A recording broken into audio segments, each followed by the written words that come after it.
নারায়ণ গঙ্গোপাধ্যায়ের আমাবস্যার গানের পরবর্তী অংশ, পৃষ্ঠা 25। কোথাও সাজানো সব দোকান, ফরাসিরা সেখান থেকে কিনছে হাতির দাঁতের জিনিস, বেতের লাঠি, সোনার উপর কারুকাজ। ঘরে ঘরে তাঁত চলছে, রূপ পাচ্ছে সূক্ষ্ম মসলিন।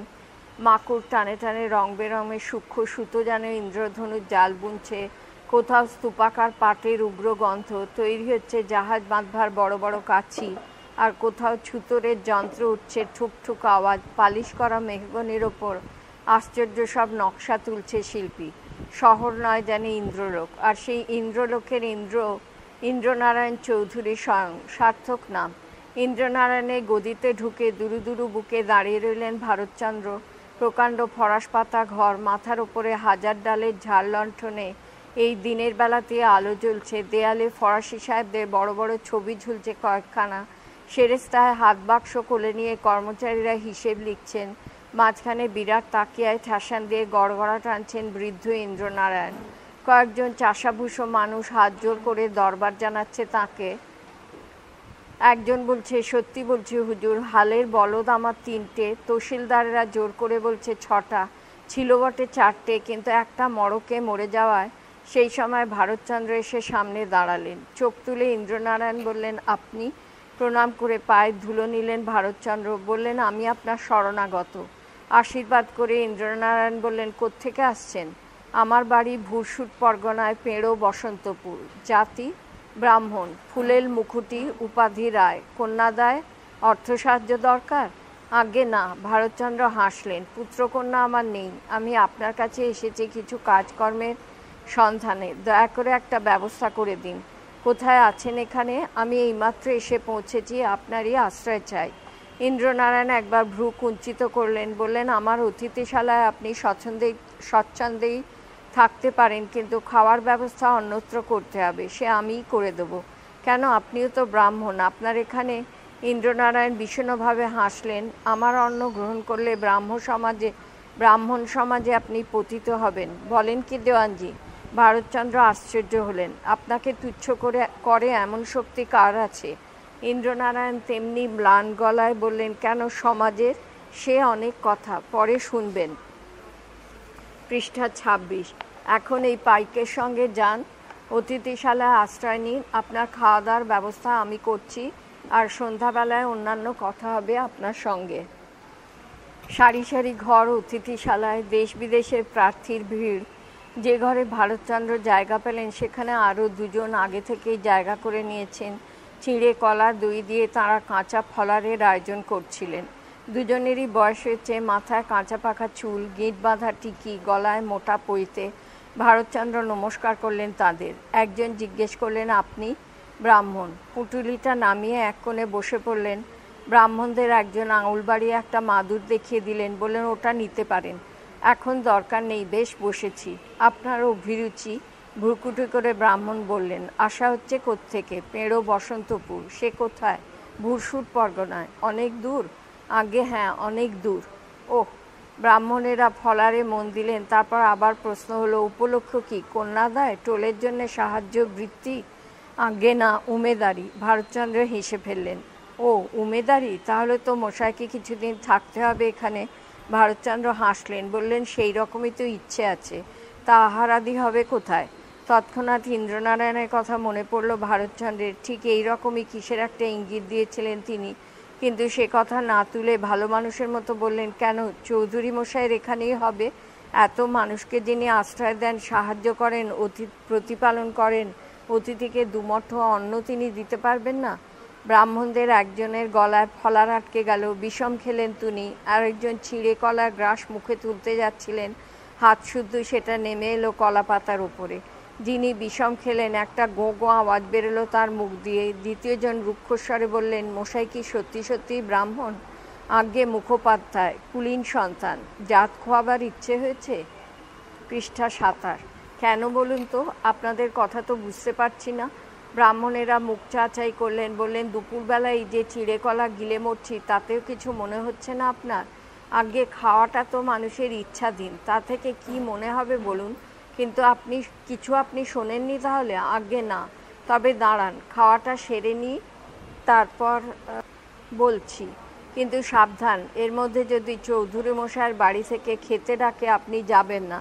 ব্রাহ্মণেরা আবার আহারে মন দিলেন। ভারতচন্দ্র বসে রইলেন চুপ করে। চারদিকে মানুষের কলরব। কোথা থেকে আকাশ ঝাঁপিয়ে গুম গুম করে আওয়াজ উঠল, মনে হলো তোপ পড়ল কেল্লায়। খাওয়া শেষ করে বাইরে কলাপাতা ফেলে দিয়ে ব্রাহ্মণেরা ফিরে এলেন।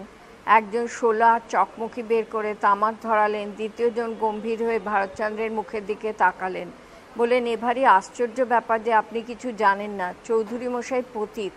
কেন আর কেন কেন আর সেই বিদ্যেধরীর জন্যে? বিদ্যেধরী? ভারতচন্দ্র আশ্চর্য হলেন। সে আবার কে? আরে সে একটা ছোট জাতের মেয়ে, চৌধুরী মশাইয়ের সেবাদাসী। বিষ্ণু বিষ্ণু, তা একটা কেন 10টা সেবাদাসী রাখুন না, পয়সা আছে যত খুশি পুষুন, কত লোকেই তো পুষছে। কিন্তু চৌধুরী মশাইয়ের কোনো চক্ষু লজ্জা নেই, একেবারে সকলের সামনে রামচন্দ্র। চৌধুরী মশাইয়ের তো সাহস আছে বলতে হবে। কি বললেন? ব্রাহ্মণ চোখ পাকালেন। আগে না, কিছু বলিনি। ভারতচন্দ্র সন্ত্রস্ত হয়ে কথাটা সামলে নিলেন। বিদ্যাধরী কোথায় থাকে? ওর অন্দরমহলে নাকি? আগে কোথায় থাকতো জানি না, এখন তো নন্দদুলালের মন্দিরেই আছে। ঝাঁটপাট দেয়, ঠাকুর সাজায়, চামর দোলায়, শুনেছি কীর্তন টেতনও গাইতে পারে। বষ্টুমদেরও বলিহারি মশাই, ওদের তো আর জাতগোত্তর বিচার নেই। ব্রাহ্মণ বিকট মুখভঙ্গি করলেন। আচণ্ডালে ধরি দেই কোলে। 36 জাতের ন্যাড়ানেড়ি মৎস্যভয় নন্দদুলালের মন্দিরে সবাই নাকি বিদ্যাধরীকে মা বলে ডাকে। রামো রামো। বৈষ্ণব নিন্দা গায়ে লাগলো। একবারের জন্যে মুখে এলো, গোপনে পাপ করলে অপরাধ হয় না। আর সাহস করে মেয়েটিকে সামনে এনেছেন, তাতে সম্মান দিয়েছেন বলেই যত দোষ হলো চৌধুরী মশাইয়ের। এই ভণ্ডামির নাম ধর্ম? কিন্তু ভারতচন্দ্র কোনো প্রতিবাদ করলেন না। পৃষ্ঠা 28। শুধু একবার জিজ্ঞেস করলেন, তা চৌধুরী মশাই তো পতিত, ওর অন্ন খেলে জাত যায়, টাকা নিলে বুঝি জাতের ক্ষতি হয় না কিছু? রজতখণ্ড চিরশুদ্ধ, তাতে অশুচিতা স্পর্শ করে না। বিদ্যাধরীর হাত থেকে রজতখণ্ড নিতেও আপত্তি হবে না বোধ হয়। ব্রাহ্মণ চটে উঠলেন। আমরা অশূদ্র জাতি, শূদ্রানীর দান কেন নিতে যাব? ভারতচন্দ্র আরও কিছু বলতে যাচ্ছিলেন, সেই সময় দরজার সামনে আবার পাইক এসে দাঁড়ালো। বললে, পেড়ো বসন্তপুর থেকে কে এসেছেন? কর্তা ডেকেছেন তাকে। ভারতচন্দ্র উঠে দাঁড়ালেন, পা বাড়ালেন ঘরের বাইরে। পেছন থেকে ব্রাহ্মণদের জোরালো ফিসফিসানি শোনা গেল, খুব সাবধান মশাই, কখনো অন্ন গ্রহণ করবেন না। ভারতচন্দ্র মুখ ফিরিয়ে হাসলেন, বললেন, ভাববেন না, আমার জাত সহজে যাবে না, তার বনেদ অনেক শক্ত। ব্রাহ্মণেরা আবার সন্দিগ্ধ চোখে ওর মুখের দিকে চাইলেন। ভারতচন্দ্রকে তাঁরা যেন সম্পূর্ণ বিশ্বাস করতে পারলেন না। এবার আর কাছারিতে নয়, ইন্দ্রনারায়ণের খাস কামরায়। এ ঘরটি খুব বড় নয়, কিন্তু ভেতরে পা দিয়েই চোখ ঝলসে যায়, হাঁটু পর্যন্ত ডুবে যায়। মেঝেতে এমনি পুরু মির্জাপুরি গালিচা, রঙিন কাচের নানা রকম ঝাড়বাতি দুলছে ছাদ থেকে। দেওয়ালে বিদেশি ফিরিঙ্গিদের বড় বড় ছবি, অচেনা হরফে কী সব লেখা রয়েছে তাদের নিচে। আর ঘরময় মেহগিনি কাঠের ওপর নানা রকম সূক্ষ্ম কাজ করা গদি আঁটা সব বসবার জায়গা। ভারতচন্দ্র নিজের রাজবংশের ছেলে, ঐশ্বর্যের অভাব একসময় তাঁদেরও ছিল না। বর্ধমানের রাজপ্রাসাদ দেখেছেন, কটকে বর্গী সুবাদারের মহল দেখেছেন, কিন্তু এমন ধরনের আসবাব কোথাও তার চোখে পড়েনি। ঘরে ইন্দ্রনারায়ণ একা নন, তার মুখোমুখি বসে একজন বৃদ্ধ ভদ্রলোক কথা কইছিলেন। মাথায় পাগড়ি, জরির কাজ করা পোশাক আর গলায় মুক্তোর মালা দেখে ভারতচন্দ্র বুঝলেন ইনিও কোনো সম্ভ্রান্ত নামজাদা লোক। ইন্দ্রনারায়ণ বললেন, আসুন রায়মশাই, আসুন। হাত জোর করে ভারতচন্দ্র বললেন, আমাকে ভারত বলেই ডাকবেন, আমি আপনার আশ্রিত, বয়সে পুত্রতুল্য। আচ্ছা, তাই হবে। ইন্দ্রনারায়ণ হাসলেন, বললেন, এই যে একে দেখছো, ইনি হলেন বাবু রামেশ্বর মুখোপাধ্যায়, ওলন্দাজদের দেওয়ান, আমার বিশেষ বন্ধু ব্যক্তি ইনি। ভারতচন্দ্র রামেশ্বরের পায়ের ধুলো নিয়ে প্রণাম করলেন। ইন্দ্রনারায়ণ বললেন, ইনি কাছেই গোঁদলপাড়ায় থাকেন, এর বাড়িতে তোমার খাওয়ার কথা বলেছি, ইনি আনন্দে রাজি হয়েছেন। তুমি আমার এখানে থেকে স্বচ্ছন্দে দুবেলা এর ওখানে খেয়ে আসতে পারো। আসতে যেতে একটু কষ্ট হবে হয়তো, তবে। ভারতচন্দ্র বললেন, আমার একটা নিবেদন আছে চৌধুরী মশাই। পৃষ্ঠা 29। ইন্দ্রনারায়ণ বললেন, বলো। আমি আপনার এখানেই প্রসাদ পেতে চাই। রামেশ্বর চমকে উঠলেন, তার চাইতে বেশি চমকালেন ইন্দ্রনারায়ণ স্বয়ং। কি বলছো হে, তুমি কি আমার সম্বন্ধে কিছুই জানো না? আমি জানতে চাই না। ভারতচন্দ্র দৃঢ়স্বরে বললেন, 18 বছর ধরে আমি দেশে দেশে ঘুরে বেরিয়েছি। 12 বছর আমার কেটেছে পুরুষোত্তম ধামে। সেখানে জাত বিচার নেই। শ্রীক্ষেত্রে জগন্নাথ কোনো ভেদ রাখেন না। লোকের কথা আমি গ্রাহ্য করি না। রামেশ্বরের মুখে মেঘের ছায়া পড়ল। বাপুহে, শ্রীক্ষেত্রে সব চলে। সেখানে চণ্ডাল এসে ব্রাহ্মণের মুখে অন্ন তুলে দেয়। লোকে বলে খাইয়া প্রসাদী ভাত, মাথায় মুছিবে হাত। তীর্থ মাহাত্ম্যে সব খণ্ডন হয়ে যায়, কিন্তু দেশ গায়ে তো আর ওসব চলে না। সেখানে দেশাচার লোকাচারকে মানতেই হয়। ইন্দ্রনারায়ণ বললেন, ঠিক কথা, তুমি কোনো দ্বিধা করো না ভারত। রামেশ্বরবাবুর সঙ্গেই চলে যাও। ইনি আমার ভাইয়ের মতো। এর অন্ন গ্রহণ করলে অতিথি সেবার তৃপ্তি আমিই পাব। ভারতচন্দ্র আর একবার ইন্দ্রনারায়ণ পায়ের ধুলো মাথায় তুলে নিলেন। 4 ওহে বিনোদ রায়, ধীরে ধীরে যাও হে। অধরে মধুর হাসি, বাঁশিটি বাজাও হে। নবজলধর তনু, শিখিপুচ্ছ শত্রুধনু। পীত ধরা বিজলিতে ময়ূরে নাচাও হে। চোখ বুজে গান শুনছিলেন ইন্দ্রনারায়ণ। হাত থেকে আস্তে গড়গড়ার নল খসে পড়ল তাঁর।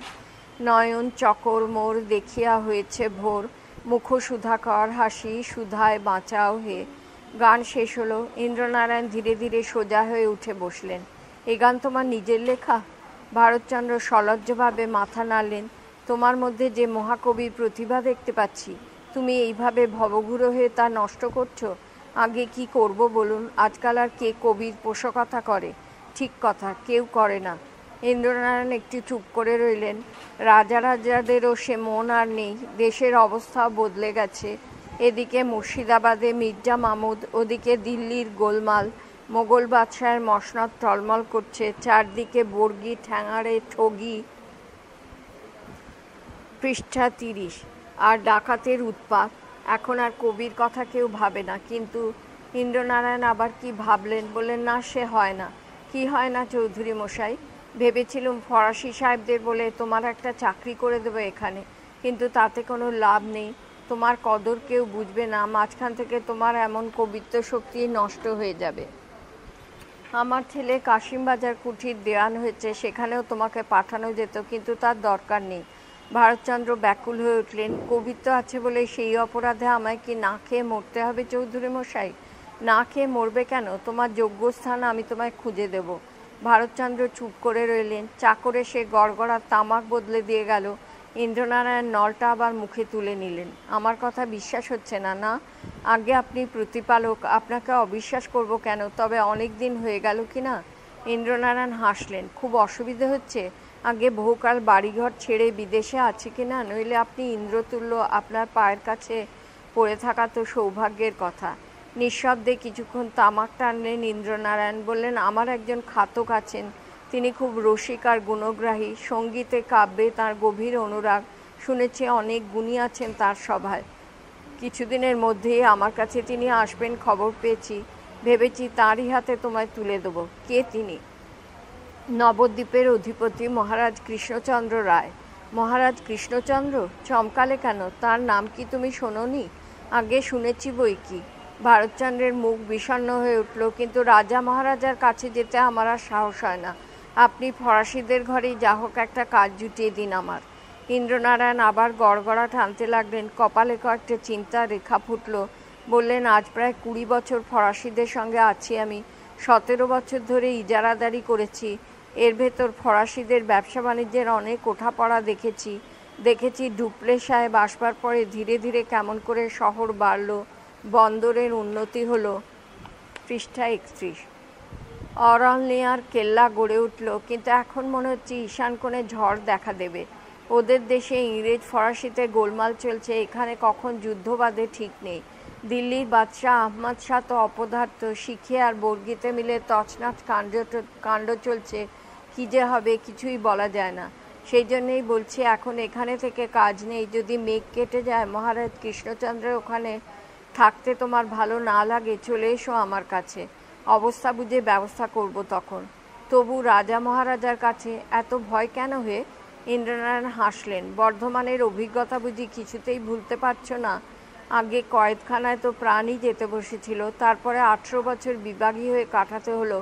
এত সহজেই কি ভুলবার? তুমি নিশ্চিন্ত থাকো, মহারাজ কৃষ্ণচন্দ্র সেরকম লোক নন।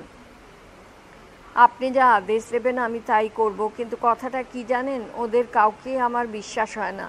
বড়োর পিরিতি বালির বাঁধ, ক্ষণে হাতে দড়ি, ক্ষণেকে চাঁদ। ইন্দ্রনারায়ণ চকিত হয়ে বললেন, বাবা, মুখে মুখে বানালে না কি হে? আগে ছেলেবেলা থেকে ওই আমার রোগ।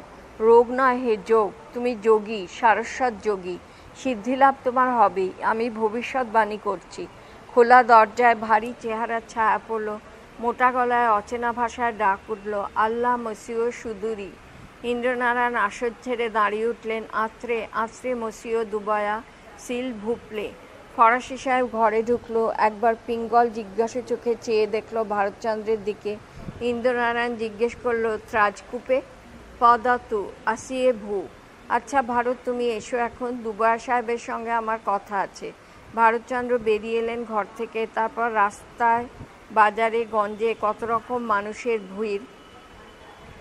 বন্দরে জাহাজ থেকে থেমে রয়েছে, মাল বোঝাই নৌকা চলেছে তার দিকে। কৌতূহলী হয়ে জিজ্ঞেস করলেন, কি যাচ্ছে জাহাজে? মসলিন, বাফতা, মলমল, চাল, তুলো, মোম, সোরা।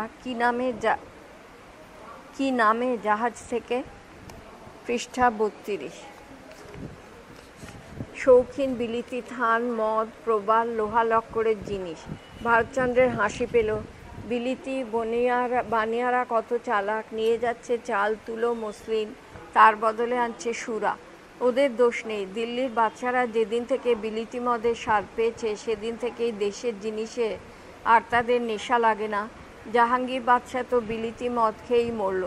এখন রাজা জমিদারেরাও ধরেছে, ওদের আর কি দোষ? চারদিকে মানুষের কলরব, সব জমজমাট, কত ভাষায় কথা কইছে লোকে, বাংলা, ফার্সি, হিন্দি, ফরাসি। দোকানে বেচাকেনা চলছে, সবাই এখানে পয়সার জন্য এসেছে, যেন ময়রার দোকানে উড়ে পড়েছে মাছির ঝাঁক। শাহী সড়ক দিয়ে চলতে চলতে ভারতচন্দ্র থেমে দাঁড়ালেন। মানুষের সব কোলাহল, সব কেনাবেচার হট্টগোল ছাপিয়ে শঙ্খ ঘণ্টার আওয়াজ উঠল। গঙ্গার জলে অন্ধকার নেমেছে, তার উপর আরও ভারী হয়ে জমছে জাহাজ আর নৌকোর ছায়া। কয়েকটা আলো কাঁপছে স্রোতের সঙ্গে সঙ্গে। নন্দদুলালের মন্দিরে সন্ধ্যার আরতি শুরু হয়েছে। মনে পড়ল বিদ্যাধরীর কথা। এর ভেতরে কয়েকদিন তিনি মন্দিরে গেছেন, দূর থেকে মেয়েটিকে দেখেছেন কয়েকবার। বয়স 40 ছাড়িয়ে আরও কিছু দূর এগিয়ে গেছে। শ্যামবর্ণ দীর্ঘ চেহারা, রূপসী নয়, কোথায় তবু একটা শান্ত স্ত্রী জড়িয়ে আছে শরীরে।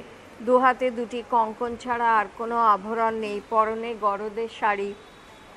দেখেছেন মন্দিরে সেবা করতে, আরতি সাজাতে, চামর দোলাতে। বাইরের লোকে যে যাই বলুক, বৈষ্ণবেরা তাকে শ্রদ্ধা ভক্তি করে, তার হাত থেকে নন্দদুলালের প্রসাদ নেয়। বৈষ্ণবের সূচিবায়নে তাদের কাছে কৃষ্ণের জীব সব সমান। এই মেয়েটির জন্যে ইন্দ্রনারায়ণের লোকনিন্দা, সমাজের ধিক্কার।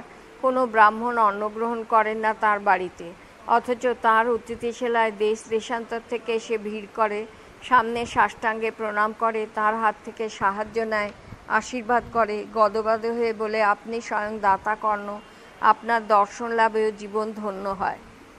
হাত পেতে টাকা নিতে কারো লজ্জা নেই। রজত কাঞ্চন, সে তো নিত্য শুদ্ধ, তাতে কোনো পাপ স্পর্শ করে না। ভণ্ডামি, মিথ্যার বেসাতি চারদিকে।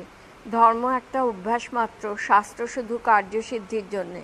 সমস্ত যাত্রার মেরুদণ্ডেই ঘুণ ধরে গেছে। ভারতচন্দ্র এই 18 বছর ধরে অনেক দেশ, অনেক মানুষকে দেখলেন। কোথাও বিশ্বাস, কোথায় ধর্ম। বর্গির ভয়, চোর ডাকাতের ভয়, দল ছাড়া ফৌজের লুটতরাজের ভয়। আলীবর্দী ভাস্কররাও পণ্ডিতকে মারলেন, রঘুজি নিজে সে চারিদিকে শ্মশান করে দিয়ে গেলেন। দূর দক্ষিণের মানুষ মগ ফিরিঙ্গির অত্যাচারে প্রায় পাগল। দিল্লির মসনদ থরথর করে কাঁপছে, তবু আলীবর্দী যা পারেন করছেন।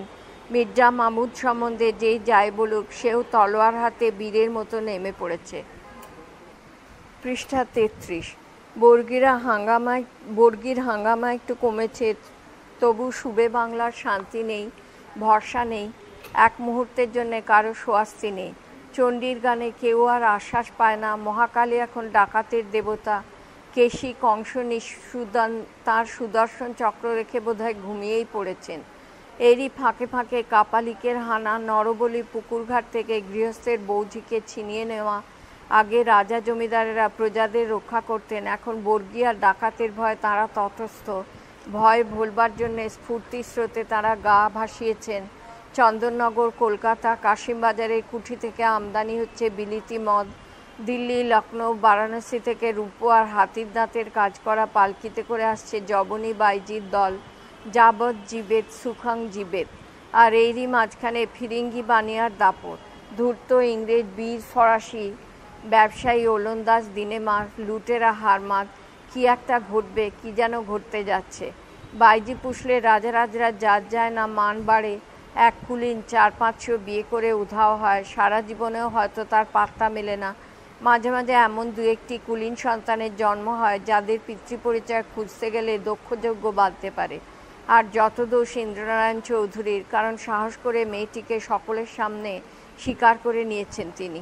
ভারতচন্দ্র তো দেখেছেন মেয়েটিকে, সেই শ্যামবর্ণ দীর্ঘ শরীরে পরিণত বয়সের কি স্নিগ্ধতাই ছড়িয়ে রয়েছে, যেন মনে হয় ভাদ্রের ভরা গঙ্গা, গভীর শান্ত, নিজের ভেতরে নিমগ্ন। কয়েকটি পাকা চুল চকচক করছে সিঁথিতে। রূপ নয়, রূপের চাইতেও অনেক বেশি আছে তার, সে তার অন্তরের লাবণ্য। মুখে চোখে জলজল করছে ভক্তি, বিশ্বাস।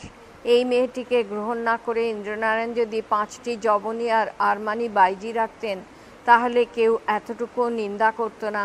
সবাই এক বাক্যে বলতো, বেশ করেছেন, এ না হলে আর কিসের বড় লোক। ভণ্ডামি চারদিকে, দুর্দিনের ভেতরে এছাড়া কি আর আশা করা যায়। আর এই রাজাদের একজনের সভায় গিয়ে তাকে বসতে হবে, উমেদারি করতে হবে, চাটুবাক্য শোনাতে হবে, নিজে রাজার ছেলে হয়েও বসতে হবে পারিষদের ভূমিকায়। দিনের পর দিন আত্মগ্লানিতে জ্বলে মরতে হবে, অথচ প্রতিকারের কোনো উপায় থাকবে না। তার চাইতে ইন্দ্রনারায়ণের উপাসনা বরং ভালো। সব দিক থেকে শ্রদ্ধা করবার মতো মানুষ তিনি। বীরপুরুষ ফরাসিদের তিনি হাটের মুঠোর মধ্যে রেখেছেন। সারা ফরাসডাঙ্গার সব খাজনার তিনি মালিক, অথচ কারো ওপর কোনো অন্যায় নেই, কোথাও কোনো জবরদস্তি চলে না। প্রত্যেকের নালিশ শোনেন, নিজে তার প্রতিকার করেন। চুলোয় যাক নবদ্বীপ, ফরাসি আর ইংরেজের গণ্ডগোলে যা হওয়ার তাই হোক, এখানেই তিনি থাকবেন। কি হবে কবিত্ব দিয়ে? আজকাল আর কবিকে কেউ চায় না। লোকের জন্যে বাইজি আছে, খেউর গান আছে, তিনি ইন্দ্রনারায়ণের দোরগোড়াতেই পড়ে থাকবেন। পৃষ্ঠা 34। ইয়াঞ্চা মোঘা বরমধিকুণে না ধামে লব্ধ কামা। মোহতের কাছে ব্যর্থ উপাসনাও সম্মানজনক, অধমের কাছে প্রার্থনা পূর্ণ হলেও তা লজ্জাকর। ভারতচন্দ্রের চিন্তায় ছেদ পড়ল। নন্দদুলালের মন্দিরে ঢুকে কখন থেকে এক জায়গায় চুপ করে দাঁড়িয়ে রয়েছেন তিনি। আরতি শেষ হয়ে গেছে, সামনে একটি ছোট নাটকের অভিনয় শুরু হয়েছে। রাধা তাঁর সখীদের নিয়ে দই দুধ বেচতে মথুরায় যাবেন। শ্রীকৃষ্ণ পথ আড়াল করে দাঁড়িয়েছেন। তাকে শুল্ক না দিয়ে গোপীরা মথুরার হাটে যেতে পারবে না। রাধা প্রশ্ন করছেন, কোন অধিকারে শুল্ক চাও তুমি? তোমাকে কি মহারাজ কংস নিয়োগ করেছেন? উত্তরে শ্রীকৃষ্ণ বলছেন, আমি কংসকে গ্রাহ্য করি না, আমার রাজা আমি। শ্রী রাধা বলছেন, আমরা কংসের কাছে নালিশ করব। প্রহরীরা এসে এখনই তোমাকে বন্দি করে নিয়ে যাবে, রেখে দেবে পাষাণ কারাগারে, নানা নির্যাতন করবে, বুকের উপর চাপিয়ে দেবে 5 মণ পাথর। যদি প্রাণে বাঁচতে চাও, এখনই ভালো মানুষের মতো আমাদের পথ ছেড়ে দাও। শ্রীকৃষ্ণ হাসছেন, বলছেন, কংস কে তাকে গ্রাহ্য করে? আমি পুতনা বধ করেছি, সংহার করেছি বকরাক্ষসকে, নিপাত করেছি কেশী দৈত্যকে, কালিদহের দুরন্ত কালিয়ানাগকে দমন করে পদচিহ্নকে দিয়েছি তার ফনায়, এবং ফুৎকারে বিনাশ করেছি তৃণাবর্তকে। ইন্দ্রের রোষ থেকে গোকুল বাঁচানোর জন্য ছত্রাকারে ধারণ করেছি গিরি গোবর্ধন। আর পাপ রাজা কংস, সে তো একটি মুষ্টাঘাতের অপেক্ষা মাত্র। রাধা বলছেন, হে বাক্যবাগীশ। ভারতচন্দ্রের কৌতুক বোধ হচ্ছিল, গানগুলো সুন্দর জমেছে। যে কিশোর ছেলেটি রাধা সেজেছে সে রূপবান, তীক্ষ্ণ আর উজ্জ্বল তার গলার স্বর। শুধু কৃষ্ণকেই যেন ঠিক মানায়নি। গানের গলা তার ভালো, কিন্তু একটু বয়স হয়েছে। তাছাড়া কিছু বেশি মাত্রায় আহার আদির ফলেই বোধহয় চেহারাটা একটু গোলগাল। এই কৃষ্ণকেশী কালীও দমন করেছে, পরে কংস শিশুপালের হন্তারক হবে, কুরুক্ষেত্রে পার্থসারথী হবে। রাধার আর দোষ কী? দর্শক ভারতচন্দ্রেরই সে কথা বিশ্বাস করতে প্রবৃত্তি হচ্ছে না। প্রসাদ নেবে বাবা? ভারতচন্দ্র চমকে উঠলেন। রূপোর থালা হাতে বিদ্যাধরী তাঁর সামনে দাঁড়িয়ে, খোলা চুলের রাশ কোমর ছাপিয়ে নেমে পড়েছে। সর্বাঙ্গ থেকে চন্দনের মিষ্টি গন্ধ। দূর থেকে যাকে শান্ত স্নিগ্ধ বলে মনে হয়েছিল, কাছে তাকে আরও পবিত্র, আরও দীপ্তাঙ্গী বলে মনে হলো। দিন মা দিন। অঞ্জলি পুটে হাত বাড়ালেন। বিদ্যাধরী দুটি সন্দেশ তুলে দিলেন তার হাতে। ভারতচন্দ্র এক মুহূর্ত চেয়ে রইলেন তার দিকে, তারপর দু হাতে সন্দেশ এক হাতে নিয়ে হঠাৎ নত হয়ে পড়লেন, প্রণাম করতে গেলেন বিদ্যাধরীকে। পৃষ্ঠা ৩৫। সাপের ছোবল লাগতে যাচ্ছে এমনিভাবে চমকে সরে গেলেন বিদ্যাধরী। হাতের থালাটা কেঁপে উঠল। ছিছি বাবা, করছো কি তুমি? আমি আপনার পায়ের ধুলো নেব মা? কি সর্বনাশ! আমি যে নিচু জাত বাবা, তার ওপর পাপিয়সী। এমন কথা শুনলেও যে আমি নরকে যাব। না মা, আপনি বৈষ্ণবী, আপনাকে প্রণাম করলে পুণ্য হয়। ছি বাবা ছি, আমি কেউ নই, নন্দদুলালের দাসী। তার চরণ ধরে পড়ে আছি, এক কণা কৃপা যদি কখনো পাই, এইটুকুই মাত্র ভরসা। এমনভাবে আমায় অপরাধী করো না। একটা কান্নার রেশ কেঁপে উঠল গলায়। বিদ্যাধরী সরে গেল সামনে থেকে। ভারতচন্দ্র তেমনিভাবেই দাঁড়িয়ে রইলেন। এই মেয়েটির জন্য ইন্দ্রনারায়ণ সমাজে পতিত, অথচ পুরুষোত্তমের মন্দিরের পুরোহিত কিংবা শহরের অন্যান্য গণ্যমান্যদের পতিত করবার সাহস কেউ রাখে না। মন্দিরের দেবদাসীদের নিয়ে সেখানে যে কি চলে, অন্তত ভারতচন্দ্রের তা অজানা নেই। সামনে তখন শ্রীরাধা বলছেন, বেশ, শুল্কই না হয় দেব, কিন্তু কি দাম তুমি চাও? কত কড়ি পেলে তুমি আমাদের পথ ছেড়ে দেবে? শ্রীকৃষ্ণ বলছেন, কড়ি? অত তুচ্ছ জিনিসেই কি ভোলাতে পারো আমাকে? আমার দাবি অনেক বেশি। তোমার যা শ্রেষ্ঠ দান তাই দাও আমাকে। দাও তোমার লাজ লজ্জা বসন ভূষণ, দাও তোমার জীবন যৌবন। ধীরে ধীরে মন্দির থেকে বেরিয়ে এলেন ভারতচন্দ্র। দাবির পরিমাণ সামান্য নয়, যথা সর্বস্ব জীবন যৌবন। এমনি করেই সর্বস্ব সঁপে দিতে হয় ভক্তকে। এমন করে দিতে না জানলে মুক্তি আসে না। বিদ্যাধরী তাই দিয়েছেন, কিন্তু কজন দিতে পারে? অন্যমনস্কভাবে আবার চললেন ভারতচন্দ্র। নদীর ধার ছেড়ে বাজার পার হয়ে অরলেয়ার কেল্লার পাশ ধরে এগিয়ে চললেন পূর্ব দক্ষিণে। ডান দিকে গির্জা, পাদ্রীদের থাকবার জন্যে প্রাসাদ, তার পাশে ফরাসিদের আরোগ্যশালার মস্ত বাড়িটা। ভারতচন্দ্র ধীরে ধীরে এসে প্রকাণ্ড দিঘিতে আর বাঁধানো ঘাটলায় বসে পড়লেন। লোকে বলে লাল দিঘি। মস্ত দিঘি, পরিষ্কার নীল জল, আকাশে ছাড়া ছাড়া মেঘের ভেতর দিয়ে ভাঙা চাঁদের আলো লাখ লাখ জোনাকির মতো সেই জলে ঝিকমিক করছে। সেই দিকে তাকিয়ে তাকিয়ে মনে পড়ল খানাকুল কৃষ্ণনগরের সেই দিঘির ধার, রঘুনাথের সেই বিশ্বাসঘাতকতা, মুকুন্দ ভট্টাচার্যের সেই লোপাট করে নিয়ে যাওয়া লীলা। লীলা। একটা দীর্ঘশ্বাস পড়ল। যতদিন ভুলেছিলেন দিন একরকম করে কাটছিল, ভেবেছিলেন ঘর সংসার তার জন্যে নয়, তাকে ভগবান পৃথিবীর পথে পথে সন্ন্যাসী করে ডাক পাঠিয়েছেন, কিন্তু সব এলোমেলো হয়ে গেল।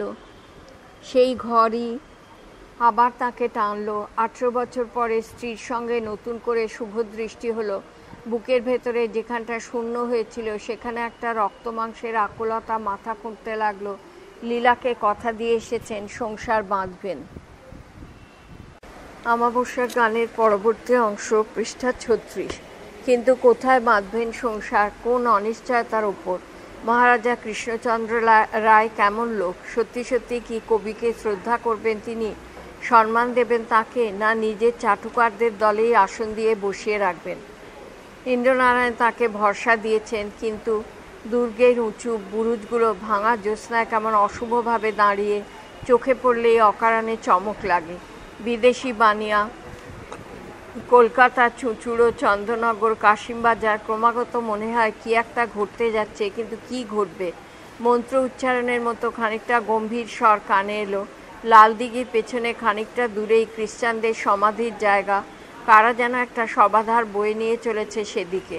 কয়েকটা বড় বড় আলো রয়েছে তাদের সঙ্গে। মৃত্যু, সব দুর্ভাবনার জট একসঙ্গে খুলে দেয়। ভারতচন্দ্র অন্যমনস্ক হলেন মুহূর্তের জন্যে। মনে পড়ল কার কবিতা, था ख्वाब में ख्याल को तुझसे मो आमल, जब आँख खुल गई ना जियान था ना सूद था। জীবন্ত স্বপ্নের মরীচিকা, সুখী বা কি, দুঃখই বা কোথায়? মৃত্যুকে সামনে দেখলে এইসব মনে পড়ে বারবার। কিন্তু সত্যিই কি কথা ভাবতে পারেন ভারতচন্দ্র? এমন করে দেখতে পারেন সুখ দুঃখকে, জীবনকে? বজোয়ার মসিও। ভারতচন্দ্র চমকে উঠলেন। কখন একজন ফিরিঙ্গি এসে দাঁড়িয়েছে তার পাশে। ভাষা শুনেই বুঝতে পারলেন ফরাসি। ইন্দ্রনারায়ণের বাড়িতে এই কথাটা তিনি অনেকবার শুনেছেন। সন্ধ্যাবেলা পরস্পরকে ওরা এই বলেই সম্ভাষণ করে। ভারতচন্দ্র চেয়ে রইলেন, লোক কোনো জবাব দিলেন না। অস্বাভাবিক লম্বা রোগা চেহারা, মুখে ছুঁচলো দাড়ি, খালি মাথায় খানিকটা রুক্ষ ঝাঁকড়া চুল। তার ছায়াটা আরও দীর্ঘ হয়ে পড়েছে দিঘির জলে। চাঁদের আলো তার কপিস চোখ দুটোয় জ্বলে উঠছে। চকিতের জন্য মনে হলো লোকটা যেন অশরীরী। এই সন্ধ্যায়, এই নির্জনতায় যেন ওদিকের কবরখানা থেকে সে উঠে এসেছে। লোকটি আবার বললে, পারদানে মোয়া পারলে ভু ফ্রাঁসে। ভারতচন্দ্র মাথা নাড়লেন, তিনি বুঝতে পারছেন না। লোকটি ধীরে ধীরে বললে, আমি বাঙালি ভালো বলতে পারি না। আপনাকে এখানে বসে থাকতে দেখে আলাপ করার ইচ্ছে হলো। আমার নাম জাঁ, আপনার কাছে একটু বসবো? নিশ্চয়ই। আশ্চর্য হয়ে ভারতচন্দ্র বললেন, বসুন। ম্যারসি। জাঁ তার পাশে বসে পড়ল। ভারতচন্দ্র দেখলেন লোকটির বয়স হয়েছে, পাক ধরেছে মাথার চুলে। পৃষ্ঠা 37। জ্যোৎস্নায় তার গালে কপালে কয়েকটা কালো কালো রেখাও চোখ এড়ালো না। একটু চুপ করে থেকে জাঁ বললেন, আপনি কে? ব্রাহ্মণ। ব্রাহ্মণ? জাঁ কপড়া, বুঝতে পেরেছি, আপনি পূজা করেন। ভারতচন্দ্র একটু হাসলেন। নিজের পরিচয় লোকটির কাছে কি দেবেন কিছুক্ষণ ভেবে পেলেন না। তারপর বললেন, না, পুজো করি না, আমি কবি, কবিতা লিখি। যার চোখ যেন নতুন করে জ্বলে উঠল। পোয়াত? কবি? বাঁ দিও মহাশয়, আমারও তাই মনে হয়েছিল। পোয়াত না হলে কে আর এমন করে এখানে বসে থাকে? ভারতচন্দ্র বললেন, আপনিও কবি? না না, যা সুইয়া সালদা, আমি একজন সালদা, সৈনিক, যুদ্ধ করি, এখানে আছি 20 বছর। ও। লোকটি আবার অন্যমনস্ক হয়ে সামনের জ্যোৎস্না জলা জলের দিকে চেয়ে রইল। ভারতচন্দ্র ভাবছিলেন উঠবেন কিনা। এমন সময় জাঁ তার মুখের দিকে তার দৃষ্টি ফেলল। জানেন স্যাট নুই, আজকের রাত্রিতে 15 বছর আগে মনামি আতোয়ান, আমার বন্ধু আতোয়ানকে আমি এখানে সমাধি দিয়ে গেছি। সেই থেকে আমি এই রাতে প্রতি বছর এখানে আসি। সুর তাফাস, তার সমাধিতে ফুল দিই। ও, আপনি কবি, পোয়াত, আপনি বুঝবেন। কেন সে মরেছিল জানেন? পাসকা উন বাঙালি ফাম, একটি বাঙালি মেয়ের জন্য। বাঙালি মেয়ের জন্যে? উই উই সা, কি সে পাশে কি হয়েছিল সব আপনাকে বলি। সাতের তুন পয়েজি, সেও একটা কবিতা। আপনি কবি, আপনাকে বলিতে ইচ্ছা করি, বলুন। বাংলার সঙ্গে ছাড়া ছাড়া ফরাসি মিশিয়ে যা শুরু করলো এক আশ্চর্য কাহিনী। চন্দননগরে যেসব ফরাসি সৈনিক আসত, তারা দেশীয় লোকের সঙ্গে মেলামেশা করত, ঘনিষ্ঠ হতো। শেষে এমনও হতো যে এদেশি মেয়েদের বিয়ে করে পালিয়ে যেত দূরে, তাদের নিয়ে সংসার বাঁধত। এমনি করে কেল্লার সৈনিকের সংখ্যা কমে যাচ্ছে দেখে অ্যাড আরিয়াতালের টনক নড়ল। তৈরি হলো এক নিদারুণ লোয়া, কঠোর আইন। সে আইনের সার কথা, কোনো সৈনিক যদি এদেশের মেয়েকে বিয়ে করে তবে তার প্রাণদণ্ড হবে। সে অপরাধের কোনো ক্ষমা নেই। পৃষ্ঠা 38। আমার বন্ধু মার্সেল, মনে মনে সেও ছিল পোয়াত। সালদাস, সৈনিক হওয়ার জন্যে তার জন্ম হয়নি। তবু আশ্চর্য বেশ এই অ্যাদের মোহে তাকে সাঁদের নাগরে টেনে এনেছিল। কি সুন্দর ছিল তার চেহারা, সোনালি চুল, নীল চোখ, কি চমৎকার গান গাইতে পারত। একজন বাঙালি মেয়েকে দেখে সে মুগ্ধ হয়ে গেল। মেয়েটির নাম ছিল কমলা। কৌতূহল গভীর হতে লাগলো ভারতচন্দ্রের। তারপর যা বলে চলল কমলার রূপের কথা। ঘন কালো তার চুলের রাশ, সে যেন অন্ধকারের বনভূমি। তার চোখের দিকে তাকালে মনে হতো যেন ক্রেপ স্কুল। গধূলিতে পাশাপাশি দুটি সন্ধ্যা তারা ফুটেছে। সি ব্যাল। দেশ, জাতি, সমাজ সব ভুলে গিয়ে সেও মার্সেলকে ভালোবাসলো। দুজনে গভীর রাতে পালাতে চাইল সাঁদের নাগর ছেড়ে, কিন্তু পালাতে পারল না। গেটের সামনেই তারা ধরা পড়ল। পরদিন হলো বিচার। মার্সেলের জন্য হুকুম হলো কুদাফো, তাকে গুলি করে মারা হবে। যার চোখ জলে ভরে উঠল। মার্সেল কবি ছিল, পোয়েট, কিন্তু প্রাণ দিলে সে সালদার মতো। মৃত্যুর আগে তাকে জিজ্ঞাসা করা হলো, তুমি কি অনুতপ্ত? মার্সেল বললে, না, আমার হৃদয় জানে, দিও জানেন, আমি কোনো অন্যায় করিনি। আর বুকে বন্দুকের গুলি বেঁধবার আগে পর্যন্ত সে গান গেয়েছিল। জানো কি ছিল তার গানের কথা?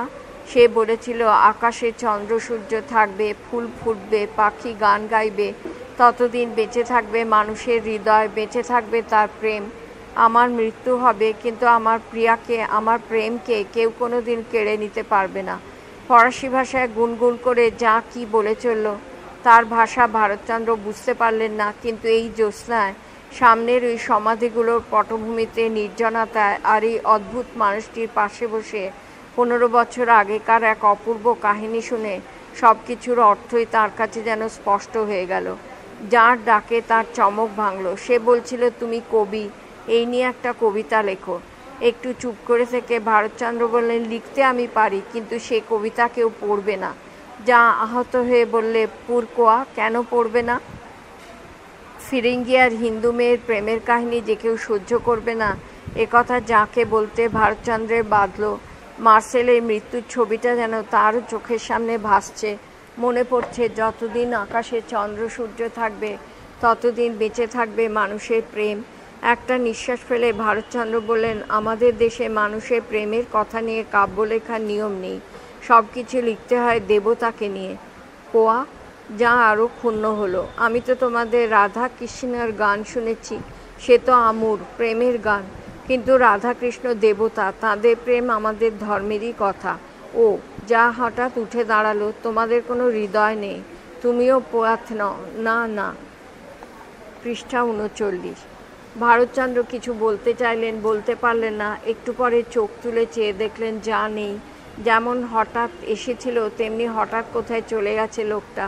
আশ্চর্য, পায়ের শব্দ পর্যন্ত শোনা গেল না, কিংবা নিজে অন্যমনস্ক ছিলেন বলেই। আচ্ছা, লোকটা কি সত্যিই শরীরী?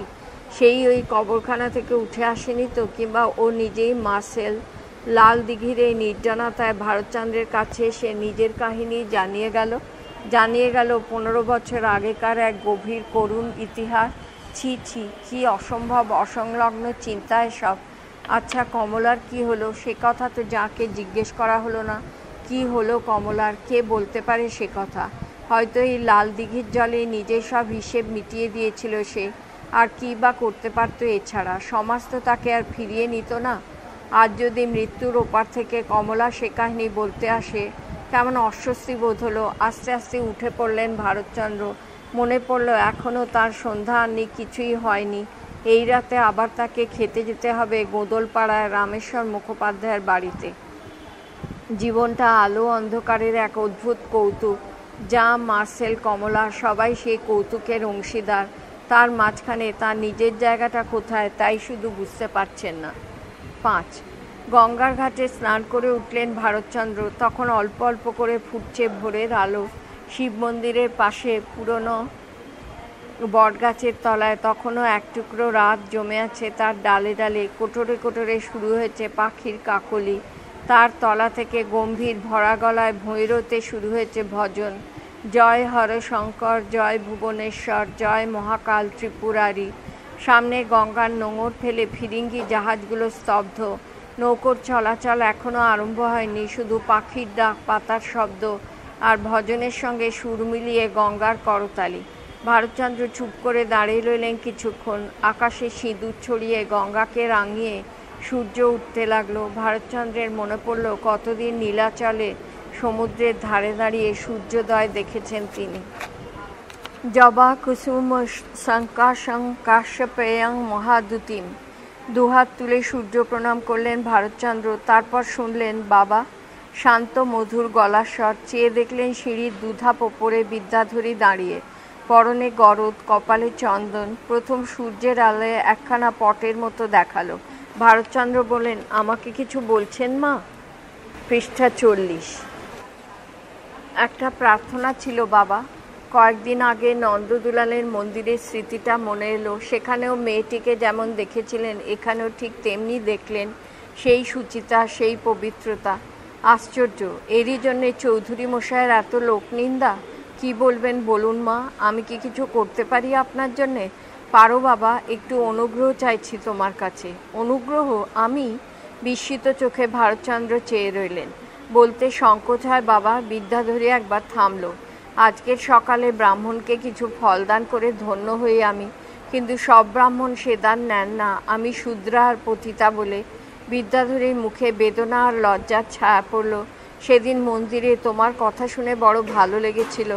আজ তুমি গঙ্গায় স্নান করে উঠে আসছো ব্রাহ্মণদেবের মতো, বড় ভালো লাগলো দেখে। লোভ আর সামলাতে পারলুম না। তোমার যদি আপত্তি না থাকে। ভারতচন্দ্র হাসলেন। মা, বহুকাল আমি বৈষ্ণব সঙ্গ করেছি, আমার মন তৈরি হয়নি, বৈষ্ণব আমি হতেও পারিনি, কিন্তু কে শূদ্রা কে পতিতা সে বিচার শ্রীক্ষেত্রে গিয়েই আমি ভুলে গেছি। আমাকে কিছু দান করে যদি আপনার তৃপ্তি হয় দিন। ছলছল করে উঠল বিদ্যাধরীর চোখ, কিছুক্ষণ যেন কথা খুঁজে পেল না, তারপর আস্তে আস্তে বললে, তাহলে একটু কষ্ট করে এসো বাবা আমার সঙ্গে, মন্দিরের পাশেই আমি থাকি। ভারতচন্দ্র অনুসরণ করলেন বিদ্যাধরীকে। নন্দদুলালের মন্দিরের ধারেই বিদ্যাধরীর ঘর, টিনের চাল, কাঠের খুঁটি, দরজার শেকল খুলে বিদ্যাধরী বললেন, এসো বাবা।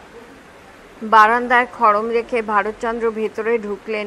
ছোট ঘরটির একদিকে মেঝেতে একটি ছোট বিছানা গুটোনো, বাকি আধখানা জুড়ে পুজোর সাজ সরঞ্জাম, নিতাই গৌরাঙ্গের পট, পিতলের বালগোপাল বসে আছেন রূপোর সিংহাসনে, ফুল রয়েছে সাজানো, ধূপের গন্ধে আচ্ছন্ন হয়ে রয়েছে ঘরটি। তারই পাশে একখানা বড় কাঁসার থালায় একটি নারকেল, এক ছড়া কলা, অন্যান্য দু চারটি ফল, কিছু সন্দেশ, কয়েকটি টাকা। একখানা আসন পেতে দিয়ে সসম্মানে বিদ্যাধরী বললেন, বসো বাবা।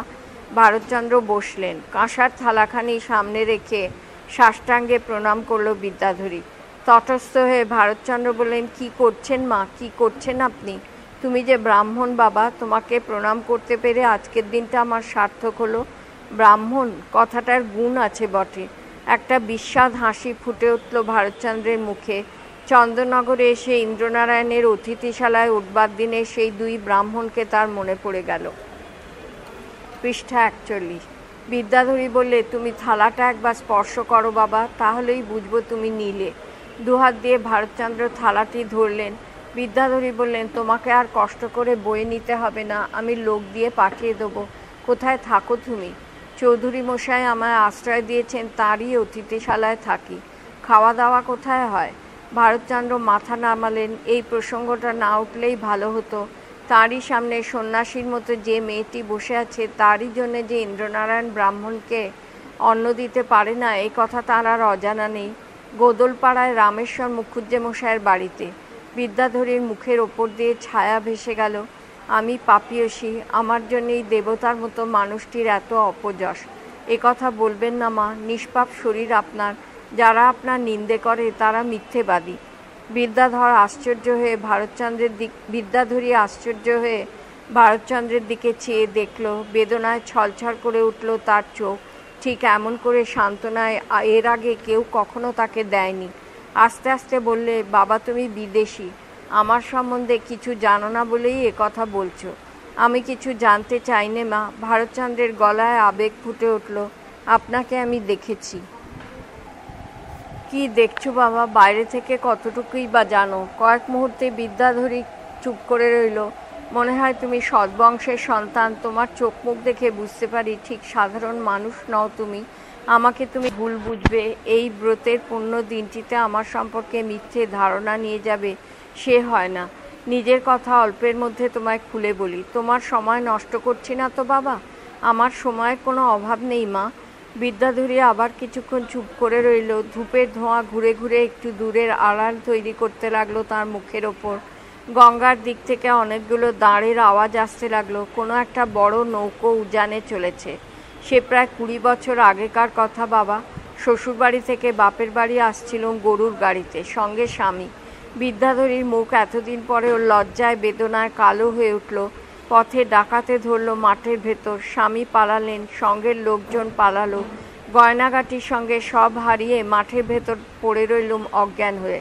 ভোর রাতে পালকি করে চলেছিলেন চৌধুরী মশাই, আমাকে কুড়িয়ে নিলেন। আমার বাপের বাড়িতে গেলেন। বাপ বেঁচে নেই। মা কেঁদে মাটি ভাসালেন, কিন্তু ভাইয়েরা দরজা আটকে রইল, ঘরে ঢুকতে দিলে না। শ্বশুরবাড়ি নিয়ে গেলেন। স্বামী কোন দিকে মুখ লুকোলো। শ্বশুর বললেন, ও বউ আর আমি ঘরে তুলতে পারবো না, সমাজ আছে তো। পৃষ্ঠা 42। চৌধুরী মশাই বললেন, বেশ, দরকার হলে প্রায়শ্চিত্ত করিয়ে নাও, আমি খরচ দেব। শ্বশুর বলে, আপনি ফিরিঙ্গিদের সঙ্গে থাকেন, দেশের ধর্মকর্ম ভুলে গেছেন, এ পাপের কোনো প্রায়শ্চিত্ত নেই। পোকায় ছোঁয়া ফুল আর পুজোয় লাগে না। তাছাড়া বউ বাঁজা, 6-7 বছর বিয়ে হয়েছে, এখনও ছেলেপুলে হলো না। আমার বংশ থাকে কি করে? এ না হলেও ও বউকে আমি ত্যাগ করতাম। সাফ জবাব। চৌধুরী মশাইয়ের পায়ের উপর লুটিয়ে পড়ে আমি বললুম, আপনি দয়ালু, আমার জন্যে আর মিথ্যে অপমান সইবেন না। আমার জন্যে দড়ি কলসি আছে, গঙ্গার জল আছে, আপনি কিছু ভাববেন না। তিনি বললেন, দড়ি কলসির কথা পরে হবে, এসো আমার সঙ্গে। আনলেন, পায়ে ঠাঁই দিলেন। তখনও এত বড় হননি। সমাজে খুব হৈ হৈ হলো, তবে ফিরিঙ্গিরা সহায়ক ছিল বলে বিশেষ কিছু কেউ আর করতে পারল না। আর আমি? বিদ্যাধরীর মুখ ধূপের রেখায় রেখায় যেন আরও অস্পষ্ট হয়ে গেল। আমারই মন নীচ, আমি থাকতে পারলুম না। পুজো করতে করতে ভালোবাসলুম। প্রথমটা চমকে উঠলেন, আমাকে ফেরাতে চাইলেন, কিন্তু আমি। বিদ্যাধরী থামল। আমারই পাপ বাবা, আমারই পাপ। ওর কোনো দোষ ছিল না। ওর গায়ে ধুলো লাগলো, কিন্তু আমি পেলুম মুক্তি। ওকে ভালোবাসলুম নন্দদুলালকে। আজ রাত দিন ঠাকুরের কাছে প্রার্থনা করে বলি, আমার গতি হোক অনন্ত নরকে, কিন্তু ওর পুণ্যে যেন এতটুকু কালির ছোঁয়া না লাগে। চোখে জল এসেছিল, শাড়ির আঁচলে মুছে ফেলে বিদ্যাধরী বললেন, এসব কথা কাউকে বলতে পারিনি। তোমাকে যে কেন বললুম তাও জানি না। মনে হলো তুমি ঠিক সাধারণ মানুষ নও। যখন গঙ্গা স্নান করে উঠে এলে তখন তোমার সারা শরীর দিয়ে আলো ঠিকরে পড়ছিল। তোমার নামটি কি বাবা? ভারতচন্দ্র রায়। তুমি খুব বড় হবে বাবা, ভগবান তোমার মুখে চোখে সে কথা লিখে দিয়েছেন। বিদ্যাধরীর কাহিনীটা মনের ভেতরে ঘুরছিল। অন্যমনস্কভাবে বিষণ্ণ হাসি হাসলেন ভারতচন্দ্র। জীবনের এই 40টা বছর ধরে বড় হওয়ার সব লক্ষণই তো দেখতে পেলেন, কিন্তু এই রূঢ় কথাটা বিদ্যাধরীকে বলতে তার বাধল। অনেকক্ষণ তোমায় আটকে রাখলুম বাবা, অপরাধ নিও না। আচ্ছা এসো তুমি, আমি এই থালাটা লোক দিয়ে অতিথিশালায় পাঠিয়ে দিচ্ছি। মা, আপনাকে আমার একটা প্রণাম করতে ইচ্ছে করছে। ছি বাবা ছি, এমন কথা শুনলেও আমার মহাপাতক। অতিথিশালার ঘরে ভারতচন্দ্র একা। কাল পর্যন্ত একজন সঙ্গী ছিলেন, তিনি মাতৃশ্রাদ্ধ বাবদ কিছু আদায় করে নিয়ে গেছেন ইন্দ্রনারায়ণের কাছ থেকে। যাওয়ার আগে পৃষ্ঠা 43 ভারতচন্দ্রকে বলে গেছেন, মা মারা গেছেন মশাই 12 বছর আগে, বুঝলেন না, যেন তেন প্রকারেণ বর্বরস্য ধনক্ষয়। ভারতচন্দ্র জবাব দেননি। এরা সমাজকে রক্ষা করছেন, এদেরই জন্য তৈরি হচ্ছে স্বর্গের ধাপ। আর ইন্দ্রনারায়ণ পতিত। বিদ্যাধরীর পাঠিয়ে দেওয়া ফল মিষ্টির দিকে চেয়ে রইলেন ভারতচন্দ্র। ঘরে আর কোনো ব্রাহ্মণ থাকলে এই থালাটা দেখে কি বলতেন কে জানে। নিজের ঝুলি থেকে একটি বই বের করলেন ভারতচন্দ্র, কতগুলো শায়েরের সমষ্টি। পাতা উল্টাতেই চোখে পড়ল, খবরে তহুরে ইশক শুন না জানুন রাহা না পরি রহি, না তু রাহা না তু মে রাহা, জো রহি সোবে খবরি রহি। প্রেমের শক্তি দেব ভাব দানব ভাব সব নিশ্চিহ্ন করে দিল। তোমার নিজস্ব, তোমার ব্যক্তিগত সত্তা সব লুপ্ত হয়ে গিয়ে রইল শুধু একটি স্বার্থহীন একাত্মতার অনুভব। ভারতচন্দ্র বই থেকে চোখ তুললেন। একার উপলব্ধি বিদ্যাধরীর প্রেমের আশ্চর্য শক্তি তাকেও কি এমনভাবে মুক্তি এনে দিয়েছে? দরজার গোড়ায় ডাক পড়ল, রায়মশাই। চৌধুরী মশাইয়ের পাই। রায়মশাই, হুজুর আপনাকে খাস কামরায় ডেকেছেন। ততস্থ হয়ে ভারতচন্দ্র পুঁথি গুছিয়ে রাখলেন। আসছি, আমি এখনই আসছি। ভারতচন্দ্র ব্যস্ত হয়ে দেখা করতে গেলেন। সাধারণত এই সময় ইন্দ্রনারায়ণ কখনো ডাকেন না, আজ নিশ্চয় কোনো জরুরি কাজের তাগিদ আছে। খাস কামরার সামনে আশা সোঁটাধারী অচেনা প্রহরী, নিশ্চয় মান্যগণ্য কেউ এসেছেন। ভারতচন্দ্র দ্বিধা করতে লাগলেন। বরকন্দাজ বললেন, যান ভেতরে যান, হুজুর আপনার জন্যই অপেক্ষা করছেন। ভারতচন্দ্র দরজা ঠেলে সভায় ঢুকলেন ঘরের মধ্যে। আজ ইন্দ্রনারায়ণের মুখোমুখি আরেকজন রূপবান পুরুষ। বয়সে ভারতচন্দ্রের কাছাকাছিই হবেন, কিছু কনিষ্ঠ হতেও বাধা নেই, কিন্তু ঐশ্বর্য আর আভিজাত্যের চিহ্ন তাঁর সর্বাঙ্গে। মাথার পাগড়িতে হীরা, হাতের আঙুলের আংটিতে হীরা, গলায় 3-5 সোনার হারে হীরা মুক্তোর কাজ, মসলিনের দামি পোশাক, পায়ের মখমলের নাগরায় ঝকঝকে রূপোর জড়ি। ইন্দ্রনারায়ণকে বলছেন, আপাতত এই 3 লাখ টাকার ব্যবস্থা আমায় করে দিতেই হবে, নইলে মুর্শিদাবাদের রাজস্ব নিয়ে আমি খুব অসুবিধেয় পড়ব। ঠিক সেই সময় ভারতচন্দ্র পা দিলেন। আগন্তুক তাঁর দিকে সন্দিগ্ধ চোখে চেয়েই থেমে গেলেন। আর ইন্দ্রনারায়ণ বললেন, এসো ভারত এসো। ইনি হচ্ছেন নবদ্বীপের অধিপতি মহারাজা কৃষ্ণচন্দ্র রায়। মহারাজ, এর কথাই আপনাকে বলছিলাম। কৃষ্ণচন্দ্র বললেন, ইনি? বেশ বেশ। পৃষ্ঠা 44 ভারতচন্দ্র এগিয়ে গিয়ে মহারাজার পায়ের ধুলো নিলেন। কৃষ্ণচন্দ্র বললেন, বসুন বসুন। ভারতচন্দ্র বসলেন। তাহলে ইনিই তার ভবিষ্যৎ প্রভু? প্রথম দৃষ্টিতে মনে হলো লোকটি নেহাত খারাপ নন। চোখে মুখে একটা প্রসন্নতার আভাস আছে, খুব সম্ভব রসিক আর ফুর্তিবাজ, কিন্তু কোথাও ব্যক্তিত্বের কোনো স্পষ্ট পরিচয় নেই। দুর্বল চিত্ত, মোটের ওপর একটা সহজ আরামের স্রোতে ভেসে যেতে ভালোবাসেন। এ ধরনের লোকের কাব্যরসিক হতে বাধা নেই, কিন্তু ইন্দ্রনারায়ণ চৌধুরীর আশ্রয় যদি বাঁধানো বটের ছায়া হয়, এর আশ্রয় প্রমোদ বজরা। মহারাজ কৃষ্ণচন্দ্র এক দৃষ্টিতে কিছুক্ষণ চেয়ে রইলেন ভারতচন্দ্রের দিকে। বললেন, আপনার সব কথা আমি চৌধুরী মহাশয়ের কাছ থেকে শুনেছি। আমার সৌভাগ্য। তাছাড়া পিঁড়োর নরেন্দ্রনারায়ণের কথাও আমি জানি। মহারানী বিষ্ণুকুমারী তার ওপরে যে অত্যাচার করেছিলেন সে কথাও আমার শোনা আছে। বর্ধমানের ব্যাপারই ওই, তারা আর কাউকে মানুষ বলেই গণ্য করে না। ভারতচন্দ্র চুপ করে রইলেন। ইন্দ্রনারায়ণ বললেন, ইনি যোগ্য বংশের যোগ্য সন্তান, সংস্কৃত জানেন, ফার্সি জানেন, অতি উচ্চ শ্রেণীর কবিত্ব শক্তির অধিকারী। আপনি গুণীজনের প্রতিপালক, তাই আপনার সভায় এর যোগ্য স্থান বলে মনে করি। তাই এর জন্যে বিশেষভাবে আপনার কাছে সুপারিশ করছি। এর স্বরচিত গান কিংবা কবিতা শুনলে আপনি মুগ্ধ হবেন। কৃষ্ণচন্দ্র বললেন, সেই জন্যেই আমি আপনার প্রতি একটু আকর্ষণ বোধ করছি। আমার সভায় একটি ভাঁড় আছে, তার নাম গোপাল। সে অনর্গল ইয়ার্কি করতে পারে, রাত দিন বকবক করতে জানে। তাকে ছেড়ে যেন আমার চলে না। তেমনি বেশিক্ষণ তার রসিকতা শুনলে মাথা ধরে যায়। এমনকি আমার মহিষীরা পর্যন্ত তার বদ রসিকতা থেকে নিস্তার পান না। একবার বড় রানী রাগ করে আমায় বলেছেন, এসব ইতর সঙ্গ করে তুমি ইতর হয়ে যাচ্ছ। আমি তাকে কথা দিয়েছি, আমার সভায় এবার খুব গুণী একজন লোককে জোগাড় করে আনবো। একজন সুকবি যদি পাওয়া যায় সে তো মহাভাগ্যের কথা। ইন্দ্রনারায়ণ আবার বললেন, ভারত সত্যিই সুকবি, এমন প্রতিভা আমি আর দেখিনি। তাই নাকি? কৃষ্ণচন্দ্র গোঁফে একবার তা দিলেন। কৌতুকে চোখ দুটি মিটমিট করে উঠল তার। আপনি সমস্যা পূরণ করতে পারেন রায়মশাই? সমস্যা পূরণ? কৃষ্ণচন্দ্র হাসলেন। আকবর বাদশাহ যেমন করতেন। আধ পংক্তি কবিতা বললেন, আর কোনো সভাসদ তা থেকে অর্থবোধক একটি সম্পূর্ণ কবিতা রচনা করে দিলেন। বুঝেছি। পৃষ্ঠা 45। কবি যখন, আপনিও নিশ্চয়ই তা পারেন। তার অর্থ কৃষ্ণচন্দ্র তাকে পরীক্ষা করতে চাইছেন। একবারের জন্যে ভারতচন্দ্রের চোখ জ্বলে উঠল। আবার মনে হলো, যাঞ্ছায়া মোঘা বরমধি গুণে না ধামে লব্ধ কামা। কিন্তু ইন্দ্রনারায়ণের সম্মান নির্ভর করছে তার উপর। তিনি তার জন্যে বিশেষভাবে অনুরোধ করেছেন মহারাজাকে। তার অমর্যাদা কিছুতে করা চলবে না। ভারতচন্দ্র মৃদুস্বরে বললেন, চেষ্টা করে দেখতে পারি। খুব ভালো কথা। কৃষ্ণচন্দ্র একটু ভাবলেন, গোঁফে তা দিলেন একবার। একটুখানি কৌতুকের হাসি দেখা দিল ঠোঁটের কোণায়। বললেন, এইটে পূরণ করুন। পায় না। কয়েক মুহূর্ত নিঃশব্দে ভেবে নিলেন ভারতচন্দ্র। তারপর ধীরে ধীরে বলতে আরম্ভ করলেন, চিনিতে নারুণী আমি, আইল জগৎ স্বামী, মাগিল ত্রিপদভূমি, আর কিছু চায় না।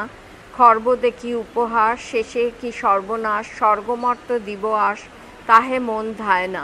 গেল সকল সম্পদ, এক্ষণে পরম পদ, বাকি আছে এক পদ, ঋণ শোধ যায় না। হ্যাদে শুনে হৃদি পিয়ে, বৃন্দাবনী দেখসিয়ে, অখিল ব্রহ্মাণ্ড দিয়ে, পায় না। কবিতা শেষ করে ভারতচন্দ্র বললেন, এ হলো বলিরাজার উক্তি। ত্রিপাদ ভূমি ভিক্ষা করে বামন অবতার যখন তাকে ছলনা করেছিলেন তখন। কিন্তু কৃষ্ণচন্দ্র তখন অবাক মুগ্ধ দৃষ্টিতে তার দিকে চেয়ে আছেন।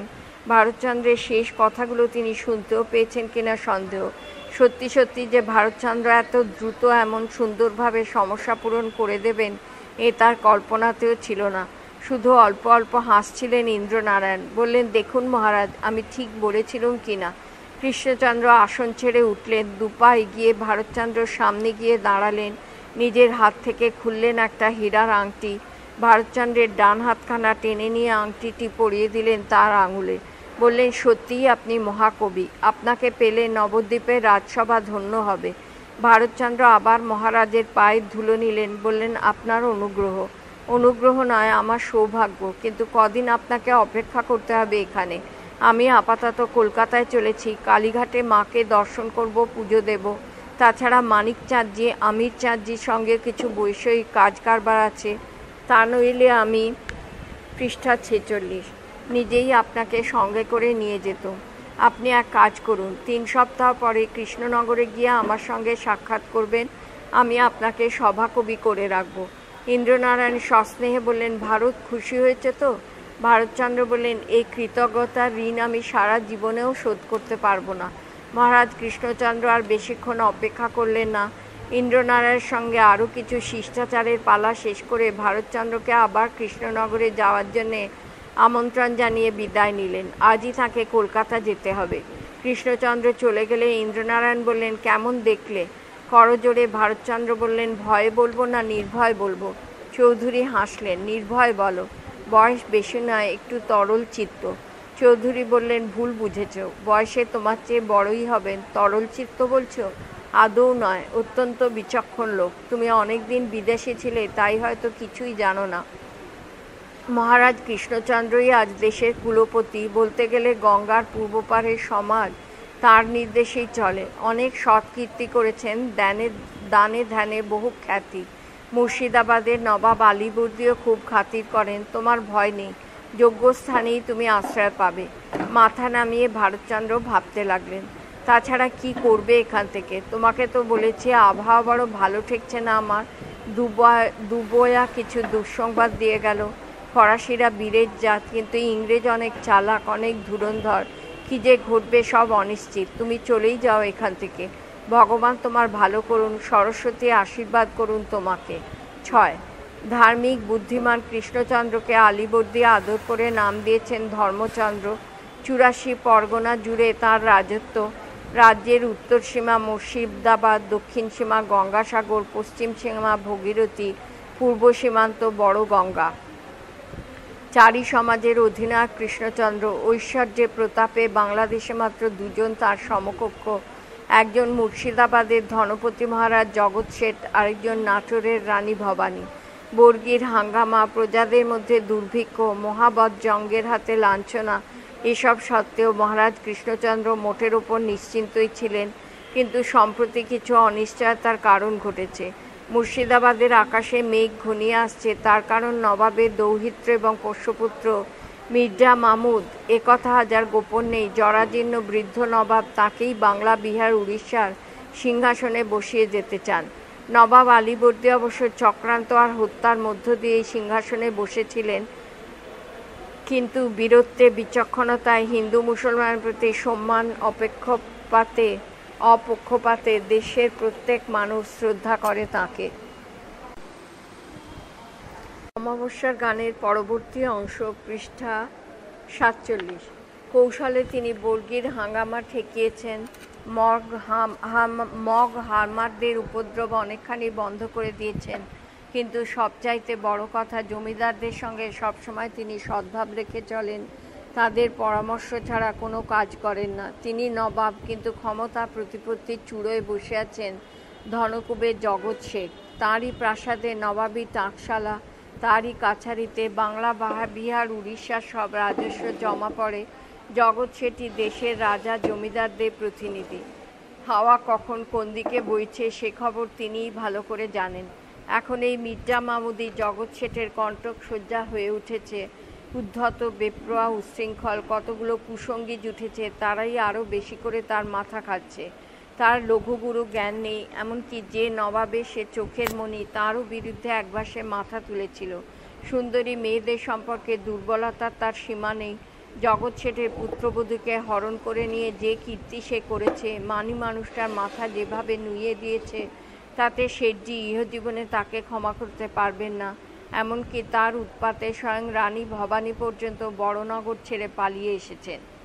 বড়নগর গঙ্গার ধারে, গঙ্গা তীরে বাস করবার জন্যে নাটোরের মহারানী একটি চমৎকার প্রাসাদ আর মন্দির তৈরি করিয়েছেন সেখানে। নিজের বিধবা মেয়ে তারাকে নিয়ে মধ্যে মধ্যে সেখানে এসে থাকেন। তারার অপূর্ব রূপ একদিন চোখে পড়ল মির্জা মামুদের। তাকে পাওয়ার জন্যে সে পাগল হয়ে উঠল। রানী অনেক কৌশলে মেয়েকে নিয়ে বড়নগর থেকে পালিয়ে গেলেন, কিন্তু এই ঘটনার পর থেকে লোকের হৃৎকম্প আরও বেশি করে দেখা দিয়েছে। জগৎ শেঠও যদি মান বাঁচাতে না পারেন, স্বয়ং রানী ভবানীরই যদি এই অবস্থা হয়, তাহলে মির্জা মামুদ বাংলার নবাব হলে কারো ঘরে বৌঝি আর থাকবে না। ভয়ের কারণ আরও আছে। চতুর জগৎ শেঠ জানেন ইংরেজ বণিকেরা ঠিক সাধারণ ব্যবসায় মাত্র নয়, ওদের বুদ্ধি আছে, শক্তি আছে, সাহস আছে। কিন্তু মির্জা মামুদ দুচোখে ইংরেজদের দেখতে পারে না। তার ধারণা ইংরেজদের জন্য চটি জুতোর কয়েকটা ঘাই যথেষ্ট। জগৎ শেঠ মনে করেন এ আগুন নিয়ে খেলা এর জের অনেক দিন পর্যন্ত গড়াবে। শুধু একটি মাত্র উপায় আছে, নবাবের শরীর দিনের পর দিন যেভাবে ভেঙে পড়ছে তাতে তার সময় যে আর বেশি নেই সে কথা নিশ্চিত। তারপর মির্জা মামুদই নবাব হয়ে বসবে। তখন যে দুর্দিন ঘনিয়ে আসবে তার ছবিটা এখন থেকেই কল্পনা করা চলে। এই সম্পর্কে পরামর্শ করবার জন্য মুর্শিদাবাদে একবার ডেকে পাঠিয়েছেন জগৎ শেঠ। জরুরি চিঠি নিয়ে লোক এসেছে। পড়তে পড়তে বারবার বুড়ো কুঁচকে উঠছিল কৃষ্ণচন্দ্রের। চিঠির শেষে আরেকটা দুঃসংবাদ আছে। হোসেন কুলি খাঁকে মুর্শিদাবাদে পথের ওপর দিনের আলোয় টুকরো টুকরো করে কেটেছে মির্জা মামুদ। এমনকি হোসেন কুলির অন্ধ ভাইটা পর্যন্ত নিস্তার পায়নি, তাকেও নিষ্ঠুরভাবে হত্যা করা হয়েছে। নওয়াজেশ মোহাম্মদ নীরব, আলীবর্দী একটি আঙুলও পর্যন্ত তোলেননি। পৃষ্ঠা 48। হোসেন কুলির মৃত্যুতে আশ্চর্য হওয়ার কিছু নেই। নিজের মরণ অনেক দিন থেকেই সে ডাকছিল। কিন্তু মির্জা মামুদ যদি এইভাবে সংক্ষেপে বিচার শেষ করতে শুরু করে দেয় নিজের হাতে, তাহলে শেষ কোথায়? এরপরে কার পালা আসবে? রাজবল্লভের? যে পাপে হোসেন কুলি প্রাণ হারিয়েছে নিন্দুকে বলে তাতে রাজা রাজবল্লভেরও অংশ নিতান্ত কম নয়। মহারাজের খাস কামরায় শুধু দেওয়ান গোপাল চক্রবর্তী ছাড়া আর কেউ ছিলেন না। কৃষ্ণচন্দ্র জিজ্ঞেস করলেন, কি করা যায় চক্রবর্তী? গোপাল কিছুক্ষণ ভাবলেন, তারপর বললেন, আমার পরামর্শ যদি শোনেন তাহলে এসব গণ্ডগোল থেকে যতটা পারা যায় দূরে থাকাই ভালো। কিন্তু দূরে তো থাকা যাবে না চক্রবর্তী, এর সঙ্গে আমাদের সকলের স্বার্থই জড়িয়ে রয়েছে। বুড়ো নবাবের মনটা সরল, দুটো মিষ্টি কথাতেই গলে যায়। নইলে তুমি তো জানো নবাব সরকারে যে খাজনা আমরা দিই, আরও অনেক বেশি টাকা আমাদের ঘাড়ে ধরে আদায় করতে পারত। তোষামোদেই কার্যসিদ্ধি। কিন্তু মির্জা মামুদ অন্য ধরনের লোক, বুকে পা দিয়ে পাওনা টাকা কেড়ে নিয়ে যাবে, মিঠে কথায় বলবার পাত্র সে নয়। তবু তো সেই নবাব হবে দুদিন পরে। আজ যদি তার শত্রুতা করেন, ক্ষমতা হাতে পেলে সে আর ছেড়ে কথা কইবে? তখন শুধু টাকাই নয়, গলাটাও কেটে নেবে তার সঙ্গে। নবাব যাতে না হয় তাই দেখতে হবে আমাদের। কে হবে তার বদলে? আমরা সবাই নওয়াজেশ মোহাম্মদের কথা ভাবছি। নওয়াজেশ মোহাম্মদ? কৃষ্ণচন্দ্র ধীরে ধীরে মাথা নাড়লেন। হ্যাঁ, সেই যোগ্য লোক, ধীর স্থির, মির্জা মামুদের মতো হঠকারী নয়। বয়স হয়েছে, বুদ্ধি বিবেচনা আছে, দান ধ্যান করে। মতিঝিলে তার এতিমখানার দরজা সকলের জন্য খোলা। সবাই তাকে পছন্দ করে, আর সবচেয়ে বড় কথা সে আমাদেরই হাতে রয়েছে। কিন্তু মহারাজ, গোপাল চক্রবর্তী কুণ্ঠিতভাবে বললেন, নিজের বেগমকে পর্যন্ত যে শাসন করতে পারে না, সে বাংলা, বিহার, উড়িষ্যার ভার বইতে পারবে? কৃষ্ণচন্দ্র বিরক্ত হলেন, বললেন, সেইটাই তো আমাদের সুবিধে, আমরা ইচ্ছে মতো তাকে চালাতে পারবো। আচ্ছা চক্রবর্তী, তুমি এখন যাও, পরে ভেবেচিন্তে শেঠজির চিঠির জবাব দেয়া যাবে। গোপাল চক্রবর্তী বেরিয়ে যাচ্ছিলেন, কয়েক পা গিয়ে থেমে দাঁড়ালেন। মহারাজ ব্যস্ত ছিলেন বলে এতক্ষণ বলিনি, ফরাসডাঙ্গা থেকে একজন ব্রাহ্মণ দেখা করতে এসেছেন আপনার সঙ্গে। বলছেন চৌধুরী মশাই তাঁকে পাঠিয়েছেন। কি নাম? ভারতচন্দ্র রায়। মহারাজ নিজেই তাঁকে নাকি চরণ দর্শনের আদেশ দিয়েছেন। কৃষ্ণচন্দ্র সোজা হয়ে বসলেন। আরে সেই কবি, কোথায় সে? পৃষ্ঠা 49। দরবারের বাইরে অপেক্ষা করছেন। ডেকে পাঠাও, এক্ষুনি ডেকে পাঠাও। লোকটার জিভে সরস্বতী বাস করেন হে। মুখে মুখে কি আশ্চর্য কবিতা যে রচনা করতে পারে সে আমি তোমায় কি বলবো। যাও, সঙ্গে করে নিয়ে এসো এখানে। গোপাল চক্রবর্তী চলে গেলেন। দরবারের বাইরে একটি কাঞ্চন গাছের ছায়ায় ভারতচন্দ্র চুপ করে দাঁড়িয়েছিলেন। হাওয়ায় একটি দুটি করে ফুল ঝরে পড়ছে গায়ে। সামনে দিয়ে ঘোড়ায় চড়ে আসা যাওয়া করছে ভোজপুরি আর বুন্দেলখণ্ডী সোয়ারের দল।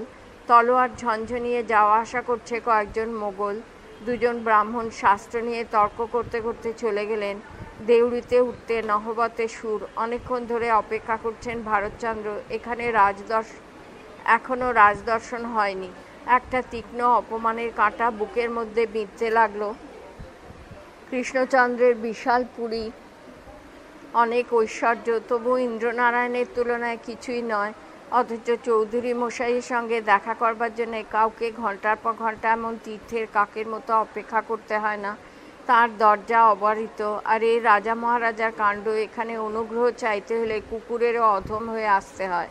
মনে পড়তে লাগলো নিতান্ত হা ঘরের সন্তান তিনিও নন, তার বাপ নরেন্দ্র নারায়ণকেও লোকে রাজা বলতো, কিন্তু গ্রহের ফের সব অন্যরকম হয়ে গেল। তাকেও আজ আর এক রাজদরবারে এসে দাঁড়াতে হচ্ছে উমেদারের ভূমিকায়। তিলে তিলে এখানে আত্মসম্মানকে বিসর্জন দিয়ে যাব, দিনের পর দিন অমানুষ হয়ে যেতে হবে।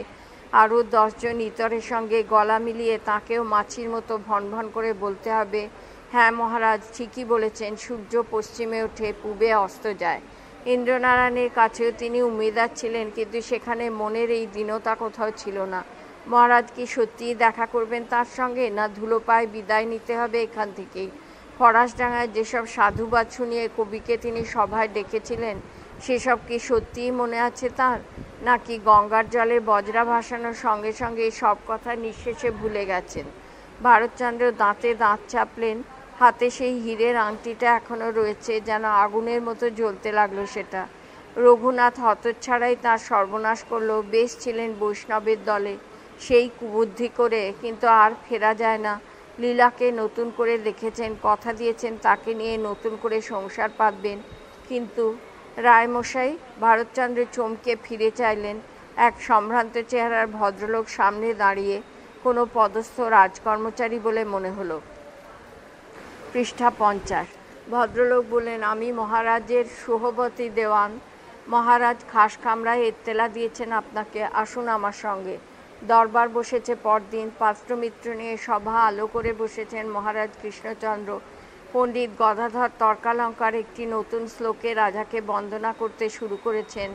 এমন সময় বাইরে একটা হৈ হৈ আওয়াজ উঠল। সকলেই সেদিকে তাকালেন। দারোয়ানেরা মুচকে হেসে দরজা ছেড়ে দিলে মাথায় একটি বিরাট ঝাঁকা নিয়ে কুঁজো হয়ে দরবারে ঢুকলো একটি ঝাঁকা মুটে। সারা গা দিয়ে তার দরদর করে ঘাম পড়ছে। ঝাঁকার মধ্যে নিশ্চিন্তে বসে আছে ঘোর কালো রঙের গোলাকার একটি মনুষ্য, মুখ ভরা পরিতৃপ্তির হাসি। সঙ্গে সঙ্গে সভায় কলধ্বনি উঠল, গোপাল ভাঁড়, গোপাল ভাঁড়। 3-4 জন চেঁচিয়ে বললে, এই মুটে ফেলে দে, ঝাঁক শুদ্ধ ফেলে দে ওটাকে। ঝাঁকা নামলো, গোপাল ভাঁড় উঠে এলো তা থেকে। কৃষ্ণচন্দ্র হাসলেন। এটা কি হলো গোপাল? আগে একটু নতুন রকমের হলো বলে মহারাজকে প্রণাম করে অম্লান মুখে সভায় আসন নিলেন গোপাল। তা হোক, এবার ও বেচারার ভাড়াটা মিটিয়ে দাও। ভাড়া আবার কিসের মহারাজ? ওর মাথায় চেপে আমি এলুম, সেই ফাঁকে ব্যাটার রাজদর্শন হয়ে গেল। এই তো 7 পুরুষের ভাগ্যি, ভাড়া চাইবে কোন আক্কেলে? লোকটা তখনও হাঁপাচ্ছিল। কৃষ্ণচন্দ্র বক্সিকে বললেন, লোকটাকে একটা টাকা দিয়ে দাও। মুটে চলে গেল। কৃষ্ণচন্দ্র বললেন, গোপাল, এই টাকা তোমার মাসোহারা থেকে কাটা যাবে। তা যাক মহারাজ, কাল ওকে আবার আমি ঝাঁকায় করে নিয়ে আসবো। 1 টাকা বকশিস মিলবে, উসুল হয়ে যাবে সব। আচ্ছা হয়েছে, থামো এখন। গদাধর তর্কালঙ্কার আবার দাঁড়িয়ে উঠে মহারাজার বন্দনা শেষ করলেন। সভায় কয়েকজন বললেন, সাধু সাধু, অতি সুললিত রচনা। গোপালের মন্তব্য শোনা গেল, অং বং কং। গদাধর কেবল একবার ভ্রুকুটি করে তাকালেন তার দিকে, কোনো জবাব দিলেন না। ভারতচন্দ্র চুপ করে বসেছিলেন এতক্ষণ। মহারাজ কালই আপ্যায়ন করে তাকে পরিষদ রূপে নিয়োগ করেছেন। বেতন আপাতত 40 টাকা, প্রাসাদের কাছেই একটা বাসা, পৃষ্ঠা 51, এবং সিধেরও বন্দোবস্ত করে দিয়েছেন। এখন লীলাকে নিয়ে আসা যায়, সংসার যাত্রা হয়তো একভাবে নির্বাহ করা চলে, কিন্তু এই মানুষগুলোর সঙ্গে থাকতে হবে তাকে, হাসতে হবে এই গোপাল ভাঁড়ের রসিকতায়, এরই মধ্যে কাটাতে হবে দিনের পর দিন। ভারতচন্দ্রের মুখে মেঘ ঘনিয়ে এলো। ভারতচন্দ্র চকিত হয়ে উঠলেন। মহারাজ তাকেই ডাকছেন। উঠে দাঁড়ালেন আসন ছেড়ে। ভারত, তোমাকে সকলের সঙ্গে পরিচয় করিয়ে দিই। একে একে পাত্র, মিত্র, আত্মীয় কুটুম্বের নাম করে যেতে লাগলেন মহারাজা। তারপর বললেন, ইনি ভুরসুট রাজবংশের ছেলে ভারতচন্দ্র রায়। হিন্দি, ফার্সি, সংস্কৃত নানা ভাষায় পণ্ডিত, কিন্তু তার চাইতেও বড় পরিচয় এর আছে, ইনি অতি সুকবি। মুখে মুখে চমৎকার কবিতা রচনা করতে পারেন। আমি একে সভাসদ নিযুক্ত করেছি। সভার সকলে বললেন, সাধু সাধু। শুধু গোপাল প্রশ্ন করল, কি বললেন মহারাজ, সুকপি?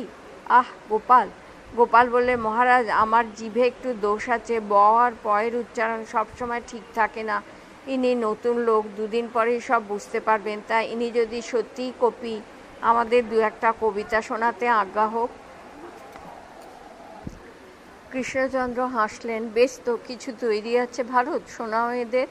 মনের ভেতর স্তূপাকার বিতৃষ্ণাকে বিনীত হাসিতে পরিণত করলেন ভারতচন্দ্র। বৈষ্ণবদের সঙ্গে কাল কাটিয়ে অন্তত এটুকু লাভ তার হয়েছে। মাথা নামিয়ে বললেন, কি কবিতা শোনাবো মহারাজ? সংস্কৃত? গোপালই মাঝখান থেকে ফোড়ন কাটল। না মশাই, ও অং বং কং নয়। তর্কালঙ্কার মশাই, সিদ্ধান্ত মশাই দিনরাত এসব শুনিয়ে শুনিয়ে মাথা খারাপ করে দিয়েছেন।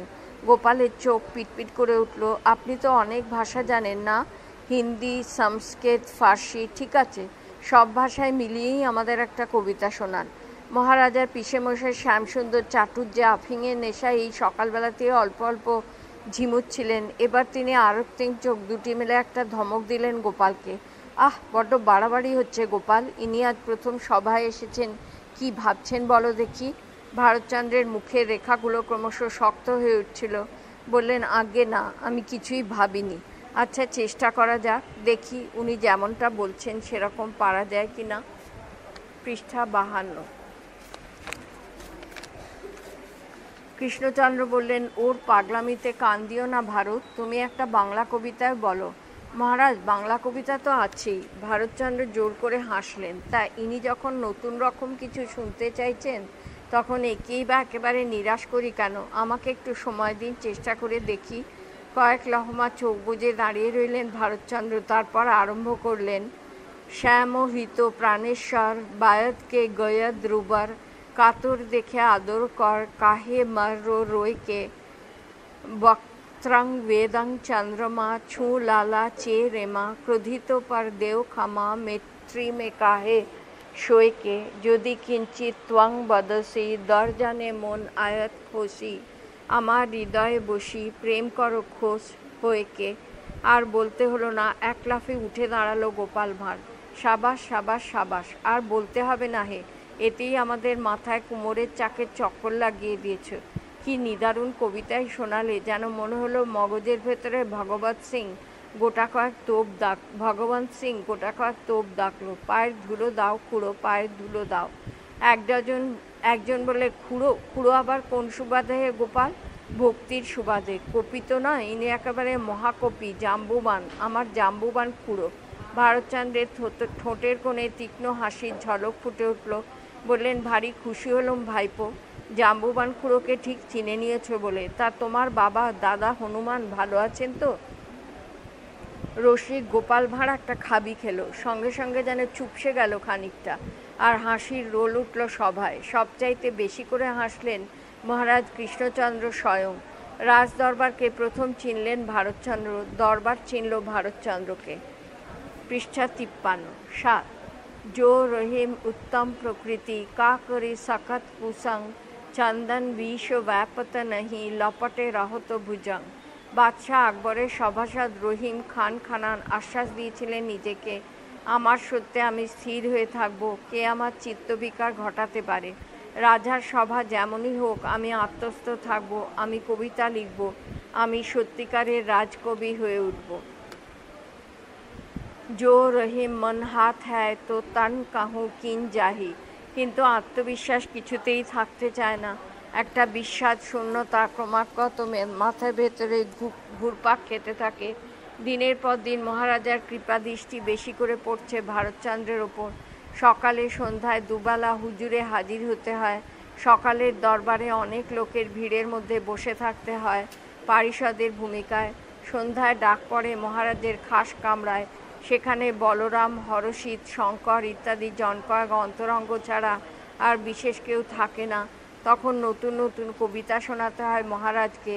গুরু গম্ভীর জিনিস মহারাজ পছন্দ করেন না, বলেন এমনিতেই তো দুর্ভাবনার অন্ত নেই হে, তার উপর আবারও সব ভারী ভারী ব্যাপার কেন, একটু হালকা ধরনের কিছু শোনাও যাতে মন প্রসন্ন হয়।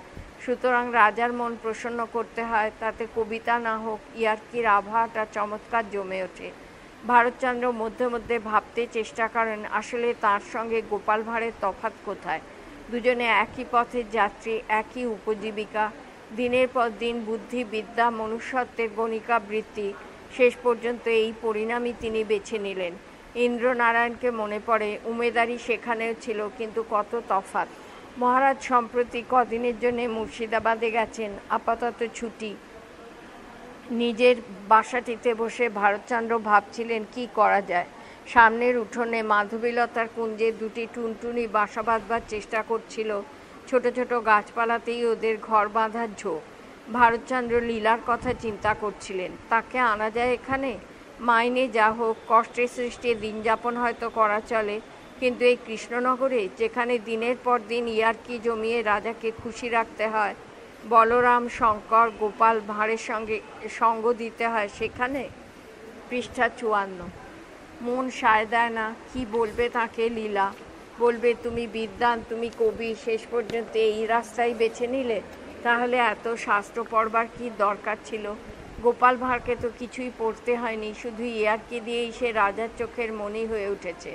না, পারবেন না। লীলার কাছে এত ছোট হয়ে যাওয়া কল্পনাই করা চলে না। টুনটুনি দুটো মাধবীলতার ঝোপে বাসা বাঁধছে, বেশ আছে ওরা। কবে ঘর বাঁধা হবে ভারতচন্দ্রের?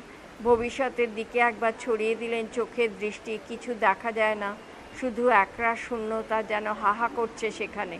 মনে পড়ল আজ মাসোহারা নেবার দিন। একটা নিঃশ্বাস ফেলে উঠে পড়লেন। চাদরটা জড়িয়ে নিয়ে চললেন দেওয়ান রঘুনন্দন মিত্তিরের সদর কাছারিতে। এসব বিলি ব্যবস্থা রঘুনন্দনই করেন। পাইক, পেয়াদা, লোক লস্করের কাছারি জমজমাট। রাজজ্যোতিষী অনুকূল বাচস্পতি বেরিয়ে যাচ্ছিলেন কাছারি থেকে। একই উদ্দেশ্যে এসেছিলেন নিশ্চয়ই। ভারতচন্দ্রকে দেখে তার কপালে ভ্রুকুটি ঘনিয়ে এলো। প্রণাম বাচস্পতি মশাই, জয় হোক। বিস্বাদ গলায় বাচস্পতি বললেন, ভালো তো? আপনাদের আশীর্বাদে একরকম চলছে। তা বেশ বেশ। বাচস্পতি যাওয়ার জন্যে পাশ কাটালেন। দেওয়ানজি আছেন কাছারিতে? আছেন, যাও। হাতের লাঠিটা ঠুকঠুক করে বয়সের তুলনায় অনেক বেশি দ্রুত গতিতে বাচস্পতি এগিয়ে গেলেন। কয়েক মুহূর্তের জন্য উন্মনা হয়ে থেমে দাঁড়ালেন ভারতচন্দ্র। এই আর এক অস্বস্তি। ভারতচন্দ্র দিনের পর দিন অতিমাত্রায় রাজার প্রিয়পাত্র হয়ে উঠছেন, এই ব্যাপারটাই এদের পক্ষে প্রায় অসহ্য। সভায় জ্ঞানীগুণী পণ্ডিত যারা রয়েছেন তাদের একটা চাপা অপ্রীতি মনের কাছে কখনো গোপন থাকে না। তিনি যেন হঠাৎ বাইরে থেকে উড়ে এসে জুড়ে বসেছেন, যেন অন্যায়ভাবে এদের অধিকারে হাত বাড়িয়েছেন। কথায় কথায় একদিন দুঃখ করেছিলেন রাজবৈদ্য গোবিন্দরাম রায়। তার বাড়ি বাঙাল দেশে, যেখানে বিষ্ণুচক্রের সতীর নাসিকা ছিন্ন হয়ে পড়েছিল সেই সুগন্ধা তীর্থে। এ নিয়ে কবিরাজ মশাইয়ের মনে কিছু গর্বও আছে, কিন্তু বাঙাল বলে প্রতি মুহূর্তে তাকে নানান ঠাট্টা তামাশা সইতে হয়। কবিরাজ মশাই, অদ্য কি ভোজন আইলো, হুকুতা খাইছেন? বলরাম একদিন দরবারে বলেছিল, কবিরাজ মশাইয়ের ওষুধ মরা মানুষকে বাঁচায়, তার আশীর্বাদে জ্যান্ত মানুষ মারা যায়। কবিরাজের মুখ লাল হয়ে উঠেছিল। কেন? কেউ প্রণাম করলে বলবেন শতায়ু ভব, কিন্তু বাঙালির মুখ দিয়ে তো আর শতায়ু বেরোবে না, বেরোবে হতায়ু। ব্যাস গেল। এক আশীর্বাদে ইহলোকের রাস্তা পরিষ্কার। পৃষ্ঠা 55। কবিরাজ ক্ষোভ করে বলেছিলেন, মশাই, অ্যার্গো ব্যাবাক ভালো, কেবল বাইরের মানুষ দেখলেই হ্যারে কাউয়ার মতো ঠোকরাইতে থাকে। কেন, বাঙাল বইলা কি আমরা মনুষ্য না, নাকি বন্যার জলেই আমরা ভাইসা আইছি? ভারতচন্দ্র বাঙাল নন, কিন্তু বিদেশি। তার উপর মহারাজের বিশেষ অনুগ্রহ ভাজন। বিরক্তির কাঁটাগুলো বেশিক্ষণ লুকিয়ে থাকে না, যখন তখন আত্মপ্রকাশ করে। একটা নিঃশ্বাস ফেললেন ভারতচন্দ্র, তারপর কাছারিতে পা দিলেন। রঘুনন্দন ডাকলেন, আসুন রায়মশাই, আসুন। ভারতচন্দ্র তার পাশে ফরাসে গিয়ে বসলেন। আপনার মাসোহারা তো? আজ্ঞে হ্যাঁ, সেই জন্যেই আসা। বাক্স খুলে রঘুনন্দন টাকা গুনতে লাগলেন। টাকা গোনা হলে আবার গুনলেন। নিশ্চিত হওয়ার জন্যে তৃতীয়বার গুনে দেখলেন। শেষে খাতা বাড়িয়ে দিয়ে বললেন, সই করুন। শ্রী ভারতচন্দ্র রায় দেব শর্মনঃ। টাকা নিয়ে উঠতে যাচ্ছিলেন, এমন সময় বাইরে কোলাহল শোনা গেল। রঘুনন্দন মিত্তির চোখ তুলে তাকালেন উঠোনের দিকে। ভারতচন্দ্রের দৃষ্টিও পড়ল সঙ্গে সঙ্গে। সিপাহীদের জমাদার মামুদ জাফর চিৎকার করে বলছে, চুপ রহো, চুপ রহো, সব बैठ जाओ यहाँ पर, फैसला पीछे होगा। প্রায় 30-40 জন চাষি প্রজা, 15-16 বছরের কিশোর থেকে 70 বছরের বুড়ো পর্যন্ত আছে তাদের ভেতর। উদ্ভ্রান্ত চেহারা, বিবর্ণ মুখ, চোখ ভরা আতঙ্ক। অনেক দূর থেকে এসেছে, মনে হয় 2-1 দিনের মধ্যে বিশেষ কিছু খেতে পেয়েছে বলেও বোধ হয় না। গা ভর্তি ধুলো, 2-1 জনের পাটাও কেটে ছড়ে গেছে। ধুলোর সঙ্গে জমে আছে কালো কালো রক্তের বিন্দু। লোকগুলো হাঁপাচ্ছে। শুধু ওইটুকুই নয়, দড়ি দিয়ে তাদের হাত শক্ত করে বাঁধা। একদল পাইক লাঠি হাতে ঘিরে আছে তাদের। কে যেন ভাঙা গলায় বলতে চাইল, একটু জল। মামুদ জাফর উঠোন কাঁপিয়ে ধমক দিলে, ঠাহারো উল্লুকা বাচ্চা। কিছুক্ষণ নির্বাক দৃষ্টিতে ভারতচন্দ্র চেয়ে রইলেন লোকগুলোর দিকে। এরা কারা দেওয়ানজি? রঘুনন্দন বললেন, ধাড়ি বজ্জাত সব। বজ্জাত কেন? অবাধ্য প্রজা। অবাধ্য? কই, দেখে তো সেরকম মনে হয় না। তা মনে হবে কেন? রঘুনন্দন মুখভঙ্গি করলেন। বাইরে থেকে যত সাদাসিধে। পৃষ্ঠা 56।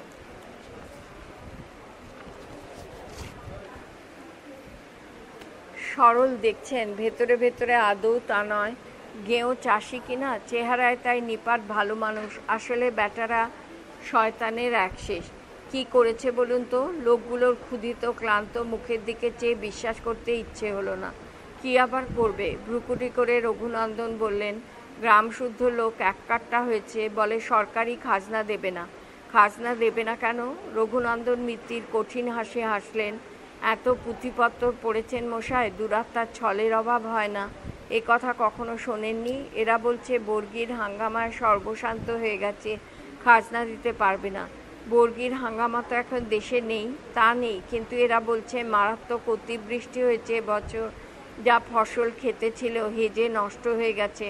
গতবারের চাষ হয়নি বলতে গেলে। ভারতচন্দ্র বললেন, কথাগুলো তো মিথ্যে নয়। আপনি বিশ্বাস করেন নাকি? কবি মানুষ মশাই আপনারা। রঘুনন্দনের স্বর বিষাক্ত হয়ে উঠল। একটুতেই মন গলে যায় আপনাদের। আপনাদের মতো সাদাসিধে হলে কি আর জমিদারি করা চলতো? সব লাঠে উঠে যেত কোনো দিন। আচ্ছা, আপনিই বলুন তো, চেহারা দেখে মনে হয় ব্যাটারা কচু ঘেঁচু খেয়েই বেঁচে রয়েছে। রাজভোগ খেয়ে মোটা হচ্ছে লোকগুলোকে দেখে এমনও মনে হওয়ার কারণ নেই। কিন্তু এ নিয়ে কথা বাড়িয়ে লাভ হবে না। ভারতচন্দ্র লোকগুলোর অসহায় শূন্য চোখের দিকে আর চাইতে পারলেন না, দৃষ্টি নামিয়ে নিলেন। শয়তান, আদত শয়তান সব। রঘুনন্দন গজরাতে লাগলেন। মৃদু গলায় ভারতচন্দ্র বললেন, কিন্তু ধরে এনে কি লাভ হবে? আখ মারাইয়ে জাঁতায় ফেলবো, রস আপনি বেরুবে। আর আখ যদি ছিবড়ে হয়, ছিবড়ে থেকেও রস আমরা বের করতে জানি।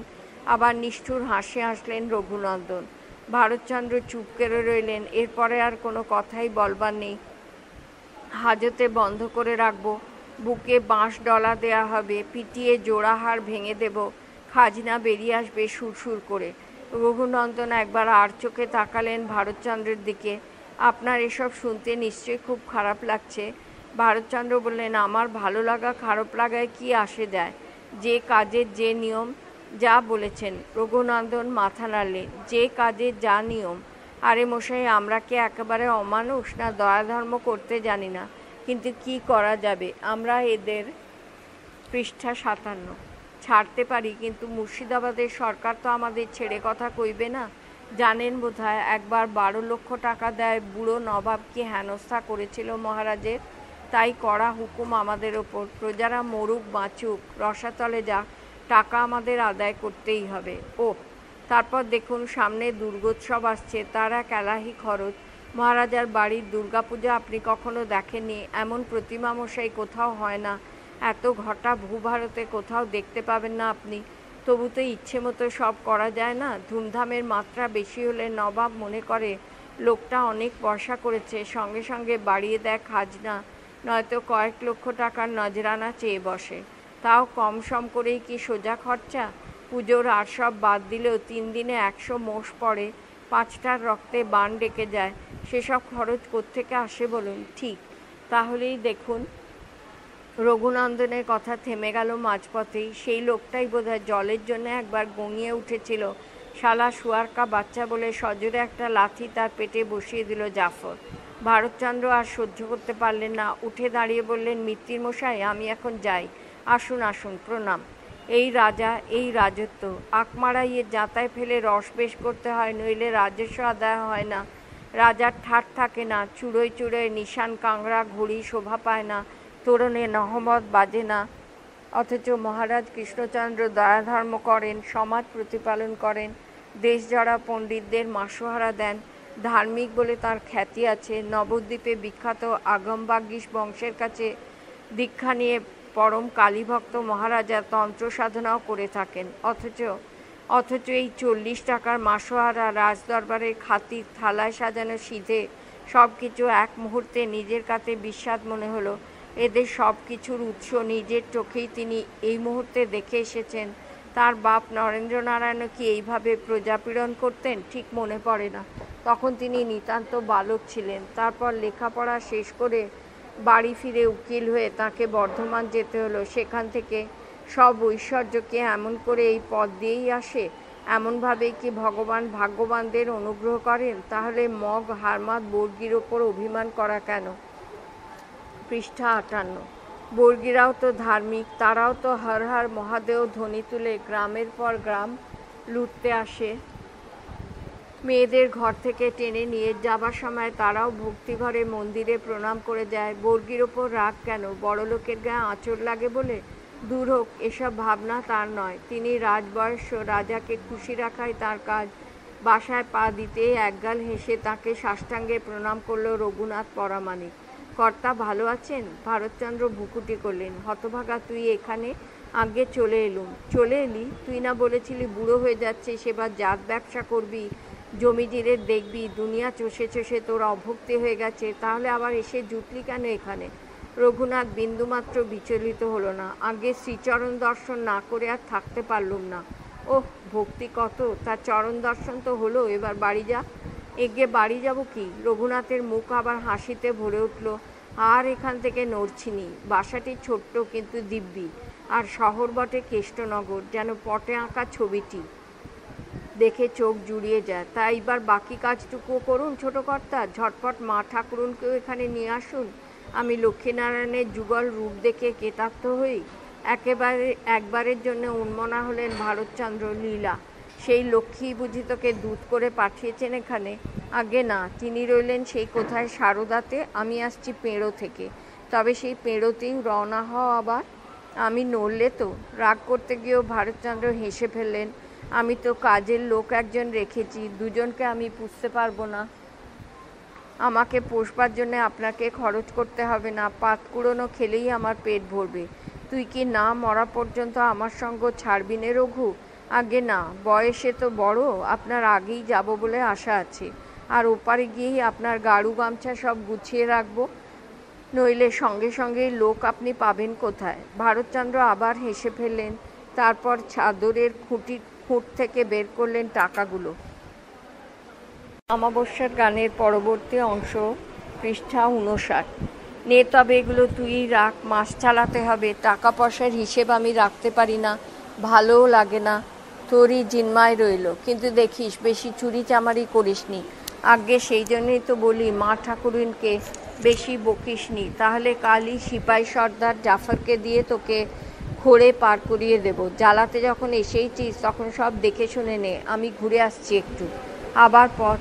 নবদ্বীপ ছেড়ে কৃষ্ণনগরে নিজের নামে শহর পত্তন করেছেন মহারাজ কৃষ্ণচন্দ্র।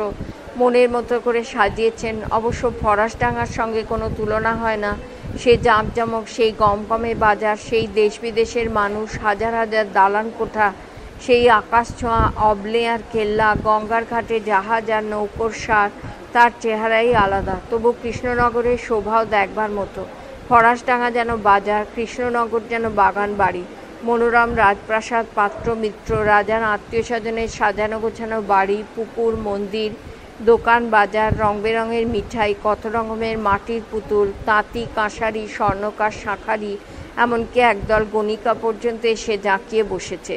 একটা পুতুলের দোকানের সামনে দাঁড়ালেন কিছুক্ষণ। রাধাকৃষ্ণের একটি যুগল মূর্তি বড় ভালো লাগলো।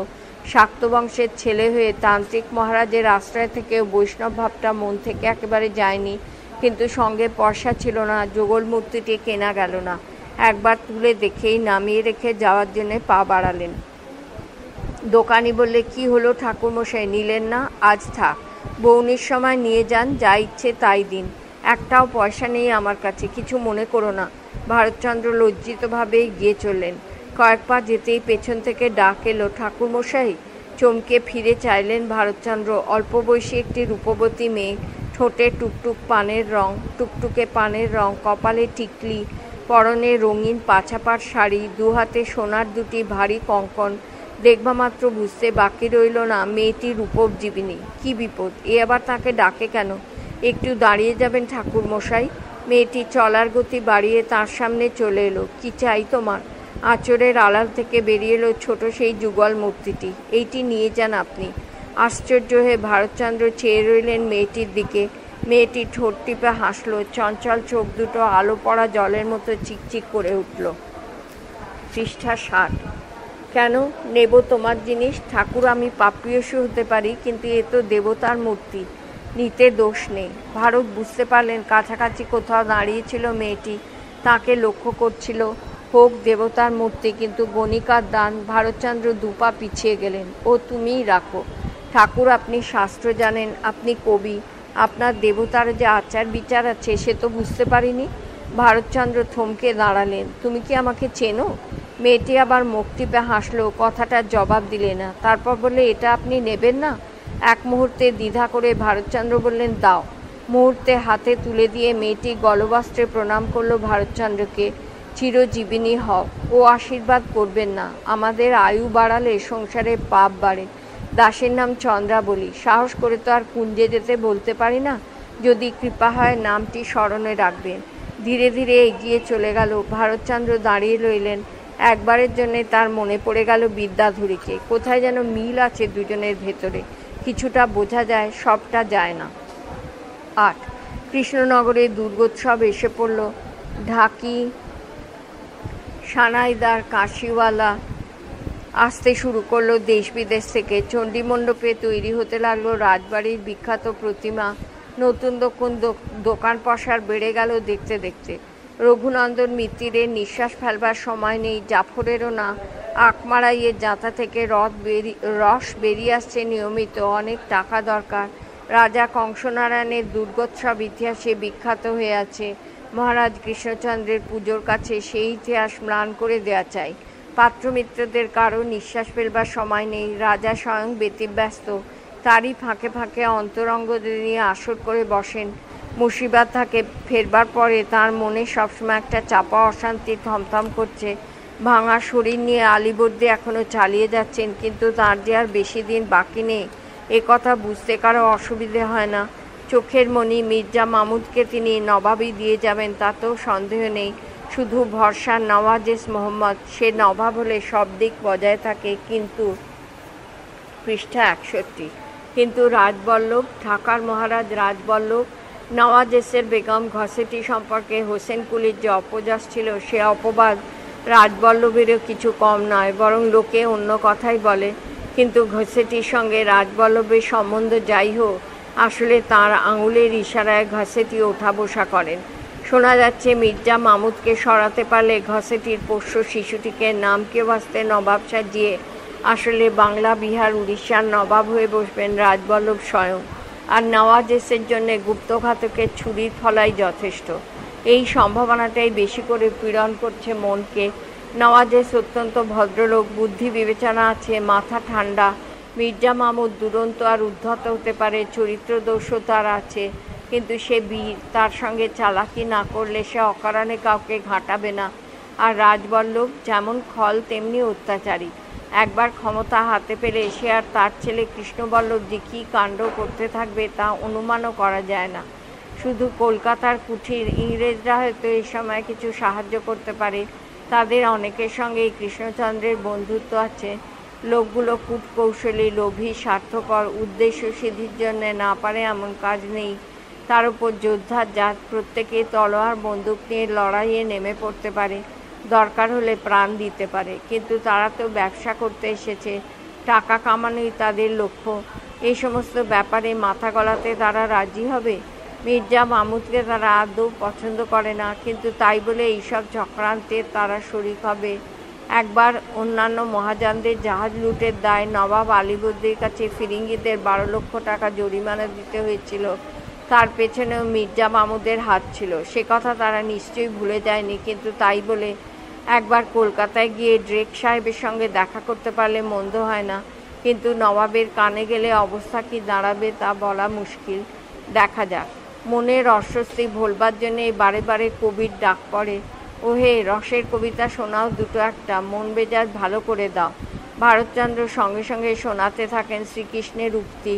বয়স আমার অল্প নাহি, জানি রসকল্প, তুমি দেখাইয়া তল্প জাগাইলা জামি, ননি ছানা খাওয়াইয়া রসরঙ্গ শিখাইয়া অঙ্গভঙ্গ দেখাইয়া তুমি কইলা কামি। কোনোদিন হিন্দু কবিতার ফরমাস হয়, তথাস্তু। ধুম বড়া ধমকিয়া খানে শোনে নাহি দিয়া, চহুয়ার ঘের লিয়া ফৌজ কিসি কাওয়া, বালাখানা কোটকিয়া কানাত সে ঘের লিয়া, তহুয়ান দাগা দিয়া আগ কিসি তাওয়া। পৃষ্ঠা 62। চমৎকার জীবন। নিজেকে বিদূষকের মতো মনে হয় ভারতচন্দ্রের। রাজদরবারের কবির আসন পাওয়ার স্বপ্ন ছিল, সেই স্বপ্ন তার সফল হয়েছে, কিন্তু বিক্রমাদিত্যের সভা নয় যে রঘুবংশ মেঘদূত রচনা করবার ফরমাস আসবে, রাজা ভোজের দরবার নয় যে শ্রুতিধর মহাপণ্ডিতেরা তীক্ষ্ণ বুদ্ধি বিবেচনা নিয়ে অলঙ্কার শাস্ত্রের লক্ষণ মিলিয়ে মিলিয়ে কবিতার গুণাগুণ বিচার করবেন, বাদশাহ আকবরের নবরত্ন নয় যে খান খানানের মতো রসিক পুরুষ 4 পংক্তি শুনে 4 লক্ষ টাকা পুরস্কার দেবেন। সে যুগ গেছে। এখন যেমন রাজা তেমনি রাজকবি। আগে যারা প্রজা পালন করতেন, এখন তারা আখ মারাইয়ে জাঁতাকেই রাজ্য চালাবার একমাত্র উপায় বলে জেনেছেন। বাইরে থেকে শত্রু কিংবা দস্যুতে আক্রমণ করলে যারা তলোয়ার হাতে আগে বেরিয়ে পড়তেন, এখন তারা ছুটন্ত ঘোড়ার পায়ের শব্দ শুনলে বর্গি ভেবে সকলের আগে পালাবার রাস্তা খোঁজেন। বিলাসভোগ আগেও ছিল, কিন্তু এখন সেইটাই শেষ কথা। আর প্রজা ধর্মকর্ম সব অভ্যাসে দাঁড়িয়েছে। কিছুদিন আগে নবদ্বীপ থেকে একটা খেউড়ের দল এসেছিল। রাধাকৃষ্ণের প্রেম কাহিনী নিয়ে যে গান তারা শুনিয়ে গেল, তাতে কানে আঙুল দিতে হয়। ব্রাহ্মণেরা সংস্কৃত পড়তে ভুলে যাচ্ছেন। কি হবে মিথ্যে সব চর্চা করে? তার চেয়ে গুরুগিরি ভালো। তাতে বিদ্যার দরকার হয় না, পায়ের ধুলো দিতে জানলেই চলে। তাতেও যদি সুবিধে না হয়, রাজা জমিদারের ভাট বিদূষক হয়ে বসলেই চলে। পৈতেটা মোটা থাকা দরকার, আর দরকার গলা খুলে রাজার গুণগ্রাম বর্ণনা করে যাওয়া, তারস্বরে আশীর্বাদ করে যাওয়া। ব্রাহ্মণ জমিদার সমাজপতি যেদিকে চলে, সমাজের গতিও সেই দিকে। ঘরে ঘরে পাপ ঢুকেছে, আঁকড়ায় আঁকড়ায় ব্যভিচার, তন্ত্রের নামে পঞ্চম অকারের লৌকিক উপাসনা, চারিদিকে অন্ধকার। যেমন রাজসভা তেমনি রাজকবি। আলোহীন ভবিষ্যৎহীন এই অমাবস্যার ভেতরে অমাবস্যার গান। কি কবি? মুখ এত গম্ভীর কেন? মহারাজ প্রশ্ন করেন। উত্তরটা গোপাল ভাঁড়ি জুগিয়ে দেয়। আগে খুড়ি তো এখানে নেই, তাই খুড়োর মন মেজাজ ভারী খারাপ। কষ্ট পাচ্ছ কেন হে? আনিয়ে নাও না এখানে। আনবারই বা কী দরকার? মহারাজের কৃষ্ণনগর তো গল্পতরু। খুড়ো ইচ্ছে করলে একটা কেন, সঙ্গে সঙ্গে 10টা খুঁড়ি এসে হাজির হবে। ভারতচন্দ্র হাসেন, জবাব দেন না। রাজার কাছ থেকে বিদায় নিয়ে ফিরে আসেন বাসার দিকে। কৃষ্ণনগরের পথে পথে মহাপূজার ভিড়। রাজবাড়ির সামনে কয়েকশো পাঁঠা মোষ বাঁধা, পুজোর বলি। ওদিকে রঘুনন্দন মিত্তিরের কাছারি বাড়ি জমজমাট। দুটোর অর্থই এক, কোনো তফাৎ নেই। পৃষ্ঠা 63। বাসায় ফিরতে দেখেন দাওয়ায় একটি কলা পাতার ওপর কয়েকটি আধফোটা শ্বেতপদ্ম। পদ্মগুলো আকারে অনেক বড়, সচরাচর দেখা যায় না। ভারী ভালো লাগলো। এই পদ্ম দিয়ে আজ পুজো করবেন। কে দিলে রে ফুলগুলো? আগে একটি মেয়ে ছেলে, অল্প বয়স, দিব্যি চেহারা, স্নান করে গরদের শাড়ি পরে এসেছিল।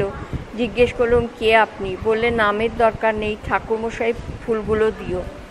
চন্দ্রাবলী। মেয়েটির পরিচয় আজ আর ভারতচন্দ্রের অজানা নেই। রাজার সভার অনেক নর্তকীদের মধ্যে সেও একজন। সেই জন্যেই ভারতচন্দ্রকে সে চেনে। চন্দ্রাবলীর দেয়া ফুল দিয়ে তিনি পুজো করবেন। আবার মনে পড়ল বিদ্যাধরীকে, যার জন্যে দেশের ব্রাহ্মণেরা কেউ ইন্দ্রনারায়ণের অন্ন গ্রহণ করেন না। তাকে তিনি সেদিন প্রণাম করেছিলেন। আর এই ফুল তো সেই দিয়েছে যে তাঁর হাতে দেবতার বিগ্রহ তুলে দিয়েছিল।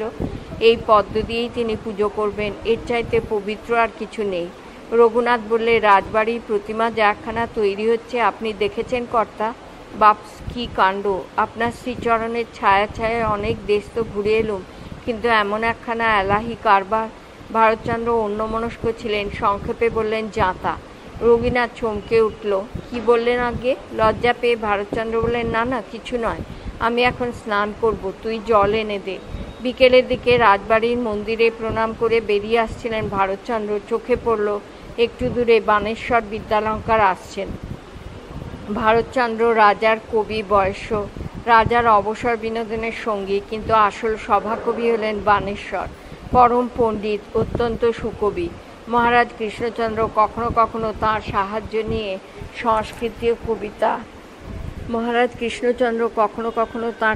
নিয়ে সংস্কৃত কবিতা রচনা করেন। বাণেশ্বর ভারতচন্দ্রকে শঙ্কর কিংবা গোপাল ভাঁড়ের সমপর্যায় বলেই মনে করেন, উপেক্ষার দৃষ্টিতেই দেখে থাকেন। ভারতচন্দ্র রাজপণ্ডিতকে প্রণাম করলেন, আশীর্বাদ করে বাণেশ্বর সংক্ষেপে বললেন, কুশল আপনাদের আশীর্বাদে। তোমরা রাজার প্রসাদ পেয়েছ, ব্রাহ্মণের আশীর্বাদ তোমাদের পক্ষে অনাবশ্যক। বাণেশ্বরের গলায় অপ্রীতি আর গোপন রইল না। তার রাজাকে কবিতা শুনিয়ে অর্থাগম ভালোই হচ্ছে নিশ্চয়ই। ভারতচন্দ্রের মুখের ওপর দিয়ে রক্ত ছুটে গেল এক ঝলক। বিদ্যালঙ্কার বলছেন, পৃষ্ঠা 64। চাটুবৃত্তি দিয়ে অর্থায়নই ভারতচন্দ্রের একমাত্র কাজ। অপমানটুকু মুখ বুজে সহ্য করা গেল না। অপরাধ ক্ষমা করবেন বিদ্যালঙ্কার মশাই। মহারাজের সভাকবি ও রাজপ্রাসাদের আকাঙ্ক্ষাতেই কাব্য রচনা করেন, তাঁরও অর্থাগম মন্দ হয় না। কঠিন গলায় বাণেশ্বর বললেন, বাণেশ্বর বিদ্যালঙ্কার দেব ভাষায় কাব্য রচনা করে থাকে, রাজা সারস্বত সাধনায় সাহায্য করে। সে ইতর এবং জাবনিক ভাষায় চুটকি রচনা করে না। চুটকি সংস্কৃতেও রচনা করা যায়, অনেক পণ্ডিত তা করেও থাকেন। ভারতচন্দ্র সবিনয় বললেন, আর যদি ভাষার কথা বলেন তাহলে বাংলাতেও কাব্য রচনা করা যায়। জাবনিক ভাষার পদ্মেও সরস্বতী অধিষ্ঠান করেন। না, করেন না। সক্রোধে বাণেশ্বর বললেন, তুমি না ব্রাহ্মণ সন্তান, জানো না দেব ভাষা ছাড়া অন্য কোনো ভাষায় কাব্য রচনা নিষিদ্ধ? না, জানি না। কোন শাস্ত্রে আছে জানালে বাধিত হই। শাস্ত্র কিছু কিছু আমিও পড়েছি। রক্তচক্ষে কিছুক্ষণ তার দিকে চেয়ে রইলেন বাণেশ্বর, তারপর বললেন, তোমার সঙ্গে অকারণে বাক্য ব্যয় করবার সময় আমার নেই। মহাপণ্ডিত জগন্নাথ তর্কপঞ্চানন কৃষ্ণনগরে পদধূলি দিয়েছেন, আমি তারই সঙ্গে সাক্ষাৎ করতে চললুম। বাণেশ্বর দ্রুত চলে গেলেন। মৃদু নিঃশ্বাস ফেলে এগিয়ে চললেন ভারতচন্দ্র। আসন্ন পুজোকে উপলক্ষ করে শহর জমজমাট, এখানে সং, ওখানে নাচ, সেখানে হুল্লোড়।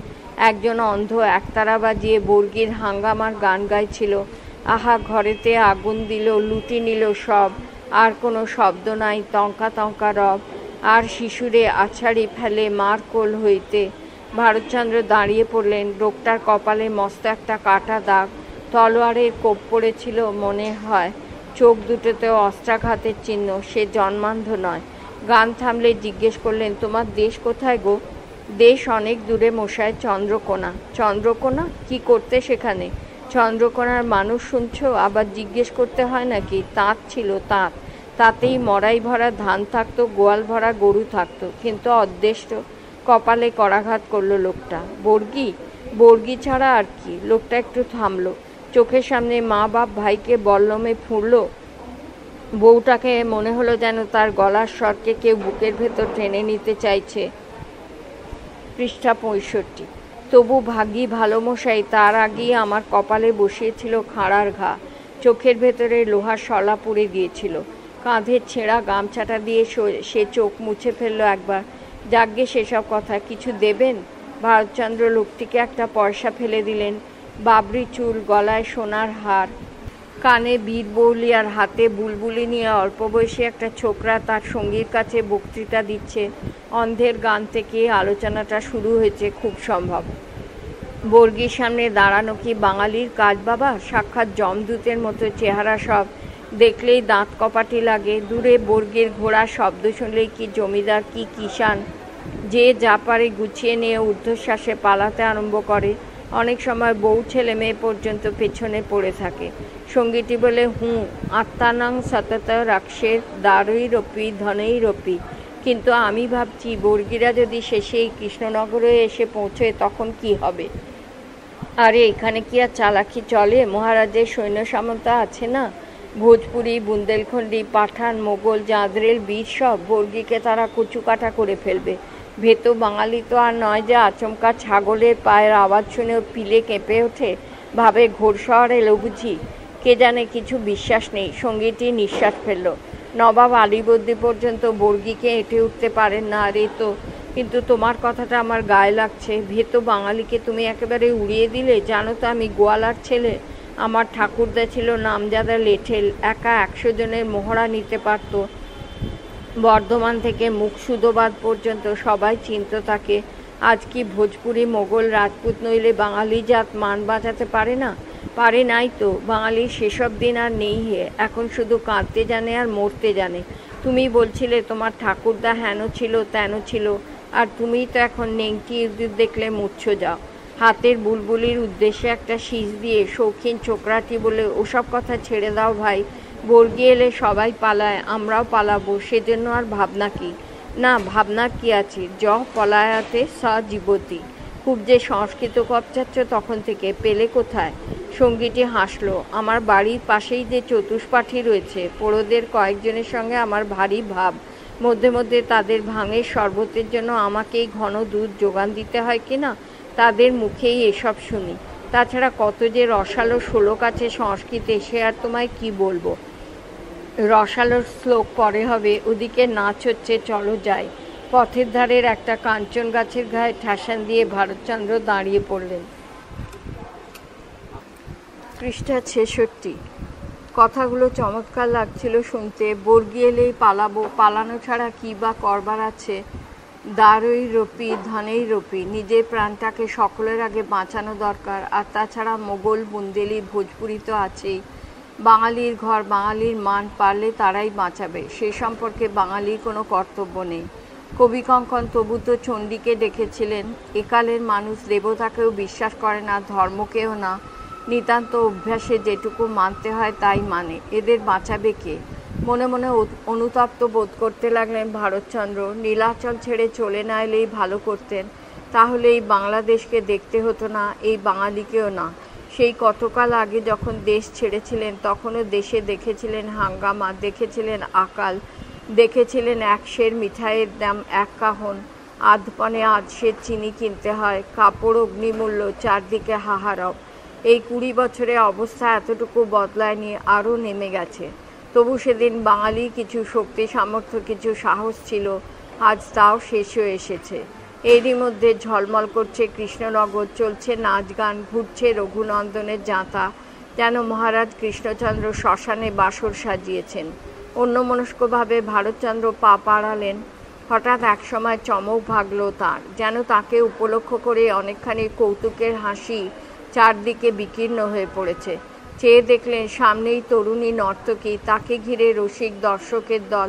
ভারতচন্দ্র কখন গিয়ে তাদের মধ্যে দাঁড়িয়েছেন টের পাননি, আর তার দীর্ঘ উজ্জ্বল কান্তি দেখে নর্তকী কি বুঝেছে সেই জানে। সুরমাটানা চোখে মর্মঘাতী কটাক্ষ এনে এগোচ্ছে তার সঙ্গে। সঙ্গতির ছড় কাঁপছে, সারঙ্গীর ওপর উর্দুতে গান গেয়ে নর্তকী করছে।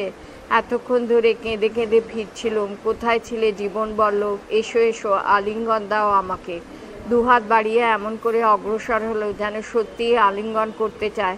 সসংকোচে সভয়ে পিছিয়ে গেলেন ভারতচন্দ্র, আর উচ্ছ্বসিত হাসির হররা উঠল জনতার মধ্যে। গান থামিয়ে কলকণ্ঠে নর্তকী বললেন, ছি ছি ব্রাহ্মণ ঠাকুর, এ কী ব্যবহার তোমার? এমন রূপ, এমন রসিকের মতো চেহারা, সুন্দরীর আলিঙ্গনের ভয় তুমি পালিয়ে গেলে? নিরাপদ দূরত্বে দাঁড়িয়ে কৌতুকের হাসি হাসলেন ভারতচন্দ্র। তুমি ভুল বুঝেছ সুন্দরী, আলিঙ্গনের ভয় নয়, মৃত্যু ভয়। মৃত্যু ভয়? আমি বাঘ না ভালুক? সুন্দরী, বাঘ ভালুক তো অতি তুচ্ছ। জানো তো স্বয়ং শ্রীকৃষ্ণ একখানা গোবর্ধন ধারণ করতে হিমশিম খেয়ে গিয়েছিলেন। দুখানি গিরি গোবর্ধন তুমি বয়ে বেড়াচ্ছ, তাদের চাপ কি আমি সইতে পারবো? চিঁড়ে চ্যাপটা হয়ে যাব যে। নর্তকীর গাল সঙ্গে সঙ্গে রাঙা টুকটুকে হয়ে উঠল, লজ্জার ছায়া নামল উজ্জ্বল প্রগল্ভ চোখের তারায়। কি জবাব দেবে খুঁজে পেল না। পৃষ্ঠা 67।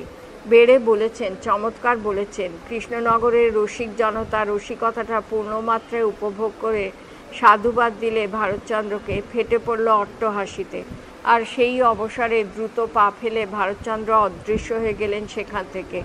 তখন সন্ধ্যা নামছিল শহরে, ঘনিয়ে আসা অন্ধকারের ভেতরেই মিলিয়ে গেলেন তিনি। মহানবমীর রাত্রিতে বিশাল নাট মন্দিরে বিখ্যাত গায়ক নীলমণি কণ্ঠাভরণ চণ্ডীমঙ্গলের পালা গাইছিলেন। মন্দিরা বাজছে, করতাল বাজছে, মৃদঙ্গ বাজছে। ঝাড় লণ্ঠনের আলোয় চারিদিক ঝকমক করছে দিনের আলোর মতো। সামনে ডাকের সাজ আর সলমা চুমকিতে অপূর্ব সুন্দর বিরাট প্রতিমা, যেন দেবলোকের দ্যুতিতে ঝলমল। চামর ছত্র নিয়ে সুধাকণ্ঠে কণ্ঠাভরণ গাইছেন মশানে শ্রীমন্তের চৌতিসা স্তুতি।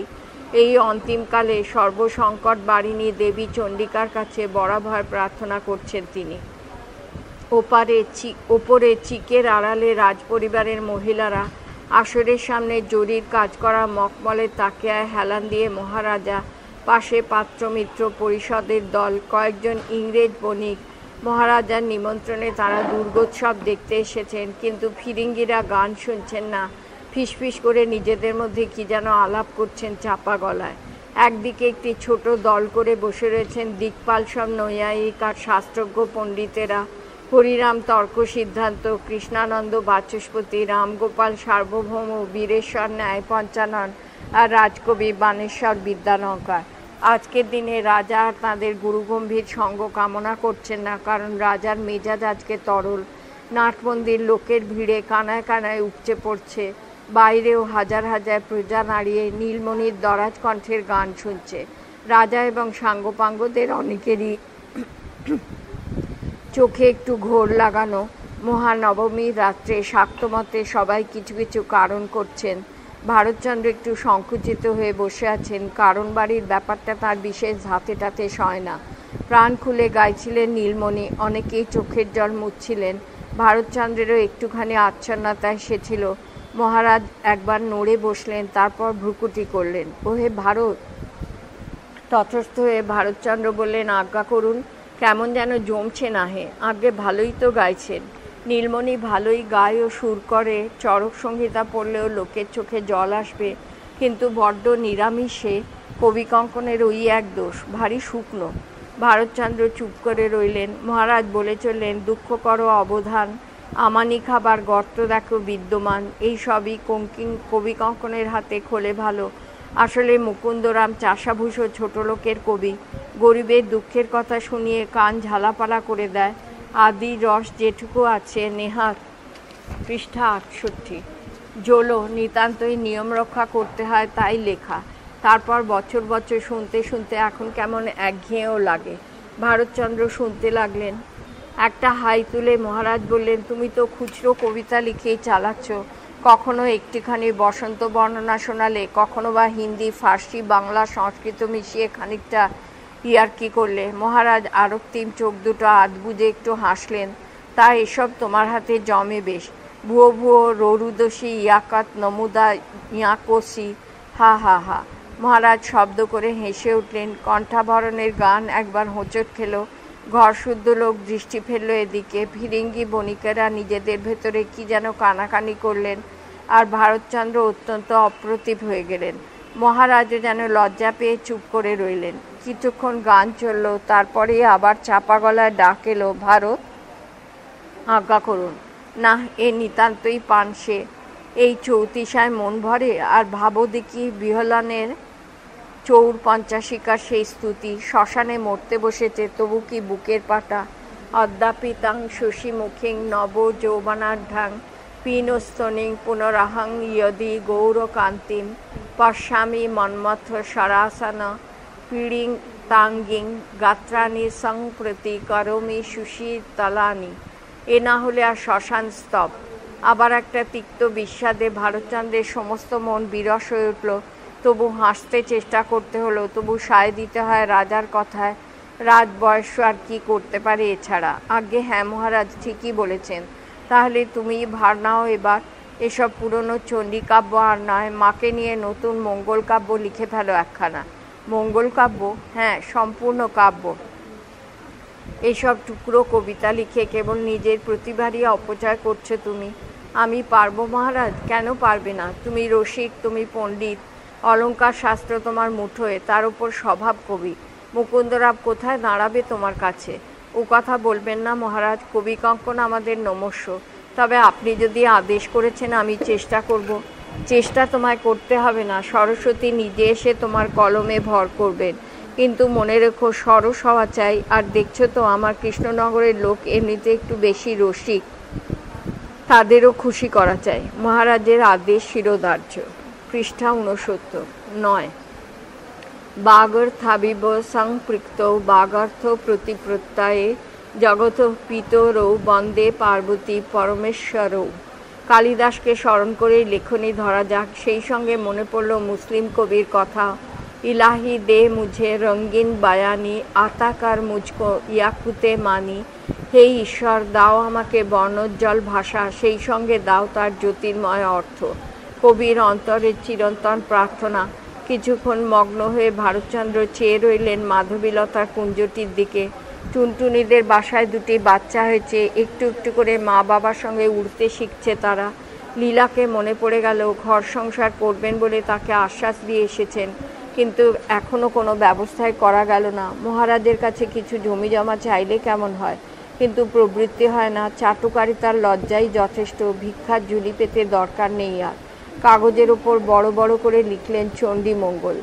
না, চণ্ডীমঙ্গল নয়, রঘুনন্দন মিত্রীদের কাছারি বাড়ি মনে পড়ে গেল। ক্ষুধিত তৃষ্ণার্ত একদল মানুষ একটুখানি জল খেতে চাইলে রাজার পেয়াদা তাদের লাথি মারে। দেবী কি কেবল রাজারাজারই দেবতা, গরিবের কেউ নন? নামটা কেটে দিলেন, তারপর লিখলেন অন্নদা মঙ্গল। অন্নদা, যিনি মা, যিনি সকলকে অন্ন দেন, কিন্তু তার কথাই কি লিখতে পারবেন? সে অপরাধেই তো মুকুন্দরাম বাতিল হয়ে গেলেন। গরিবের ক্ষুধার কথা তো রাজা শুনতে চান না, তার বিরক্তি ধরে যায়। রসিকতাই করতে হবে তাকে। রাজা রসিক, কৃষ্ণনগরের লোকে রসিকতাই পছন্দ করে। ঠাকুরমশাই, চমকে চোখ তুললেন ভারতচন্দ্র। কে? চন্দ্রাবলী?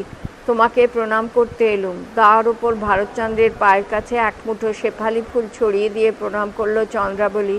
স্নিগ্ধ একটা পবিত্র গন্ধে ভরে উঠল চারদিক। ফুলগুলো আমার পায়ে দিয়ে নষ্ট করলে কেন? ঠাকুর পুজোয় দিতুম। আমার ফুল কি তোমার ঠাকুর পুজোয় লাগে?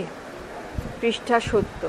লাগে বই কি, সেদিনও তুমি শ্বেতপদ্ম দিয়ে গিয়েছিলে, আমি রাধাকৃষ্ণের পায়ে সাজিয়ে দিলুম। ঠিক মনে হলো দেবতা খুশি হয়ে উঠলেন। তোমার নামটাই যে শ্রী বৃন্দাবনের সঙ্গে জড়িয়ে আছে। ভারতচন্দ্র হাসলেন। আমি যে ফুল দিয়ে গিয়েছিলাম তুমি জানলে কি করে? বিগ্রহ তুমি দিয়েছ, ফুল তুমি ছাড়া আর কে দেবে? ভারতচন্দ্রের চোখের দৃষ্টি নিবিড় হয়ে এলো। আজও স্নান করে এসেছে চন্দ্রাবলী, ভিজে চুল মেলে দিয়েছে পিঠের ওপর। হালকা চন্দনের গন্ধ আসছে হাওয়ায়। বিদ্যাধরীর সঙ্গে মিল আছে মেয়েটির, ঠিক চিনতে পারা যায়। চন্দ্রাবলী নিঃশ্বাস ফেলল, বললে, তুমি বোধহয় কবিতা লিখছিলে ঠাকুর। আমি এসে বিরক্ত করলুম, যাই। না, বসো একটু, বসো এই সিঁড়িতে। তুমি থাকলে আমার ভালো লাগে। চন্দ্রাবলী যেন শেষ কথাটায় শিউরে উঠল। একবার যেন মুখের ওপর দিয়ে রক্তের ছোট একটা ঢেউ খেলে গেল, যেন বুকে তুফান ছুটল একটুখানি। চকিত উজ্জ্বল চোখের দৃষ্টি ছুটে গেল ভারতচন্দ্রের দিকে। না, সে মুখ শিশুর মতো সরল আর নিষ্পাপ। একটা দীর্ঘ নিঃশ্বাস ছেড়ে কুণ্ঠিতভাবে সিঁড়ির ওপর বসে পড়ল চন্দ্রাবলী। টুনটুনির বাচ্চা দুটো একটু বড় হয়ে উঠেছে, উড়ে উড়ে ফিরছে মাধবীলতা কুঞ্জের চারপাশে। চন্দ্রাবলী কিছুক্ষণ চেয়ে রইল সেদিকে। হাওয়ায় ভাসছে ফুল আর চন্দনের গন্ধ। নিজের উপরে তার ধিক্কার এলো। কি দুর্বল মানুষের মন!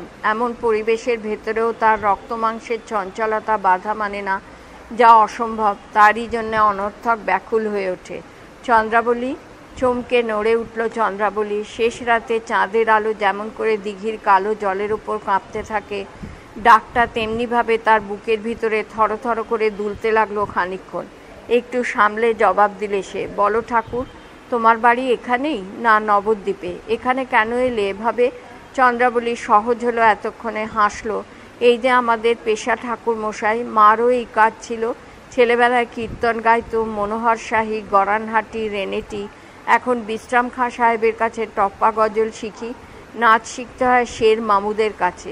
কীর্তন শোনবার লোক নেই কৃষ্ণনগরে। চন্দ্রাবলী বিষণ্ণভাবে বললে, মহারাজ যে পরম শাক্ত। এমনিতে অবশ্য তাঁর রাজ্যে কোনো অত্যাচার নেই, কিন্তু মনে মনে তিনি আদৌ পছন্দ করতে পারেন না বৈষ্ণবদের। নবদ্বীপে, যেখানে স্বয়ং মহাপ্রভুর জন্মস্থান, তাঁর লীলা, সেখানেও এখন শাক্তদের প্রতিপত্তি। এমনকি দোল পূর্ণিমায় মহাপ্রভুর আবির্ভাবের দিনে পর্যন্ত বৈষ্ণবদের নগর সংকীর্তন বের করবার জো নেই। শাক্তেরা নরমুণ্ডের মালা গলায় দুলিয়ে খড়গ হাতে তাড়া করে আসে।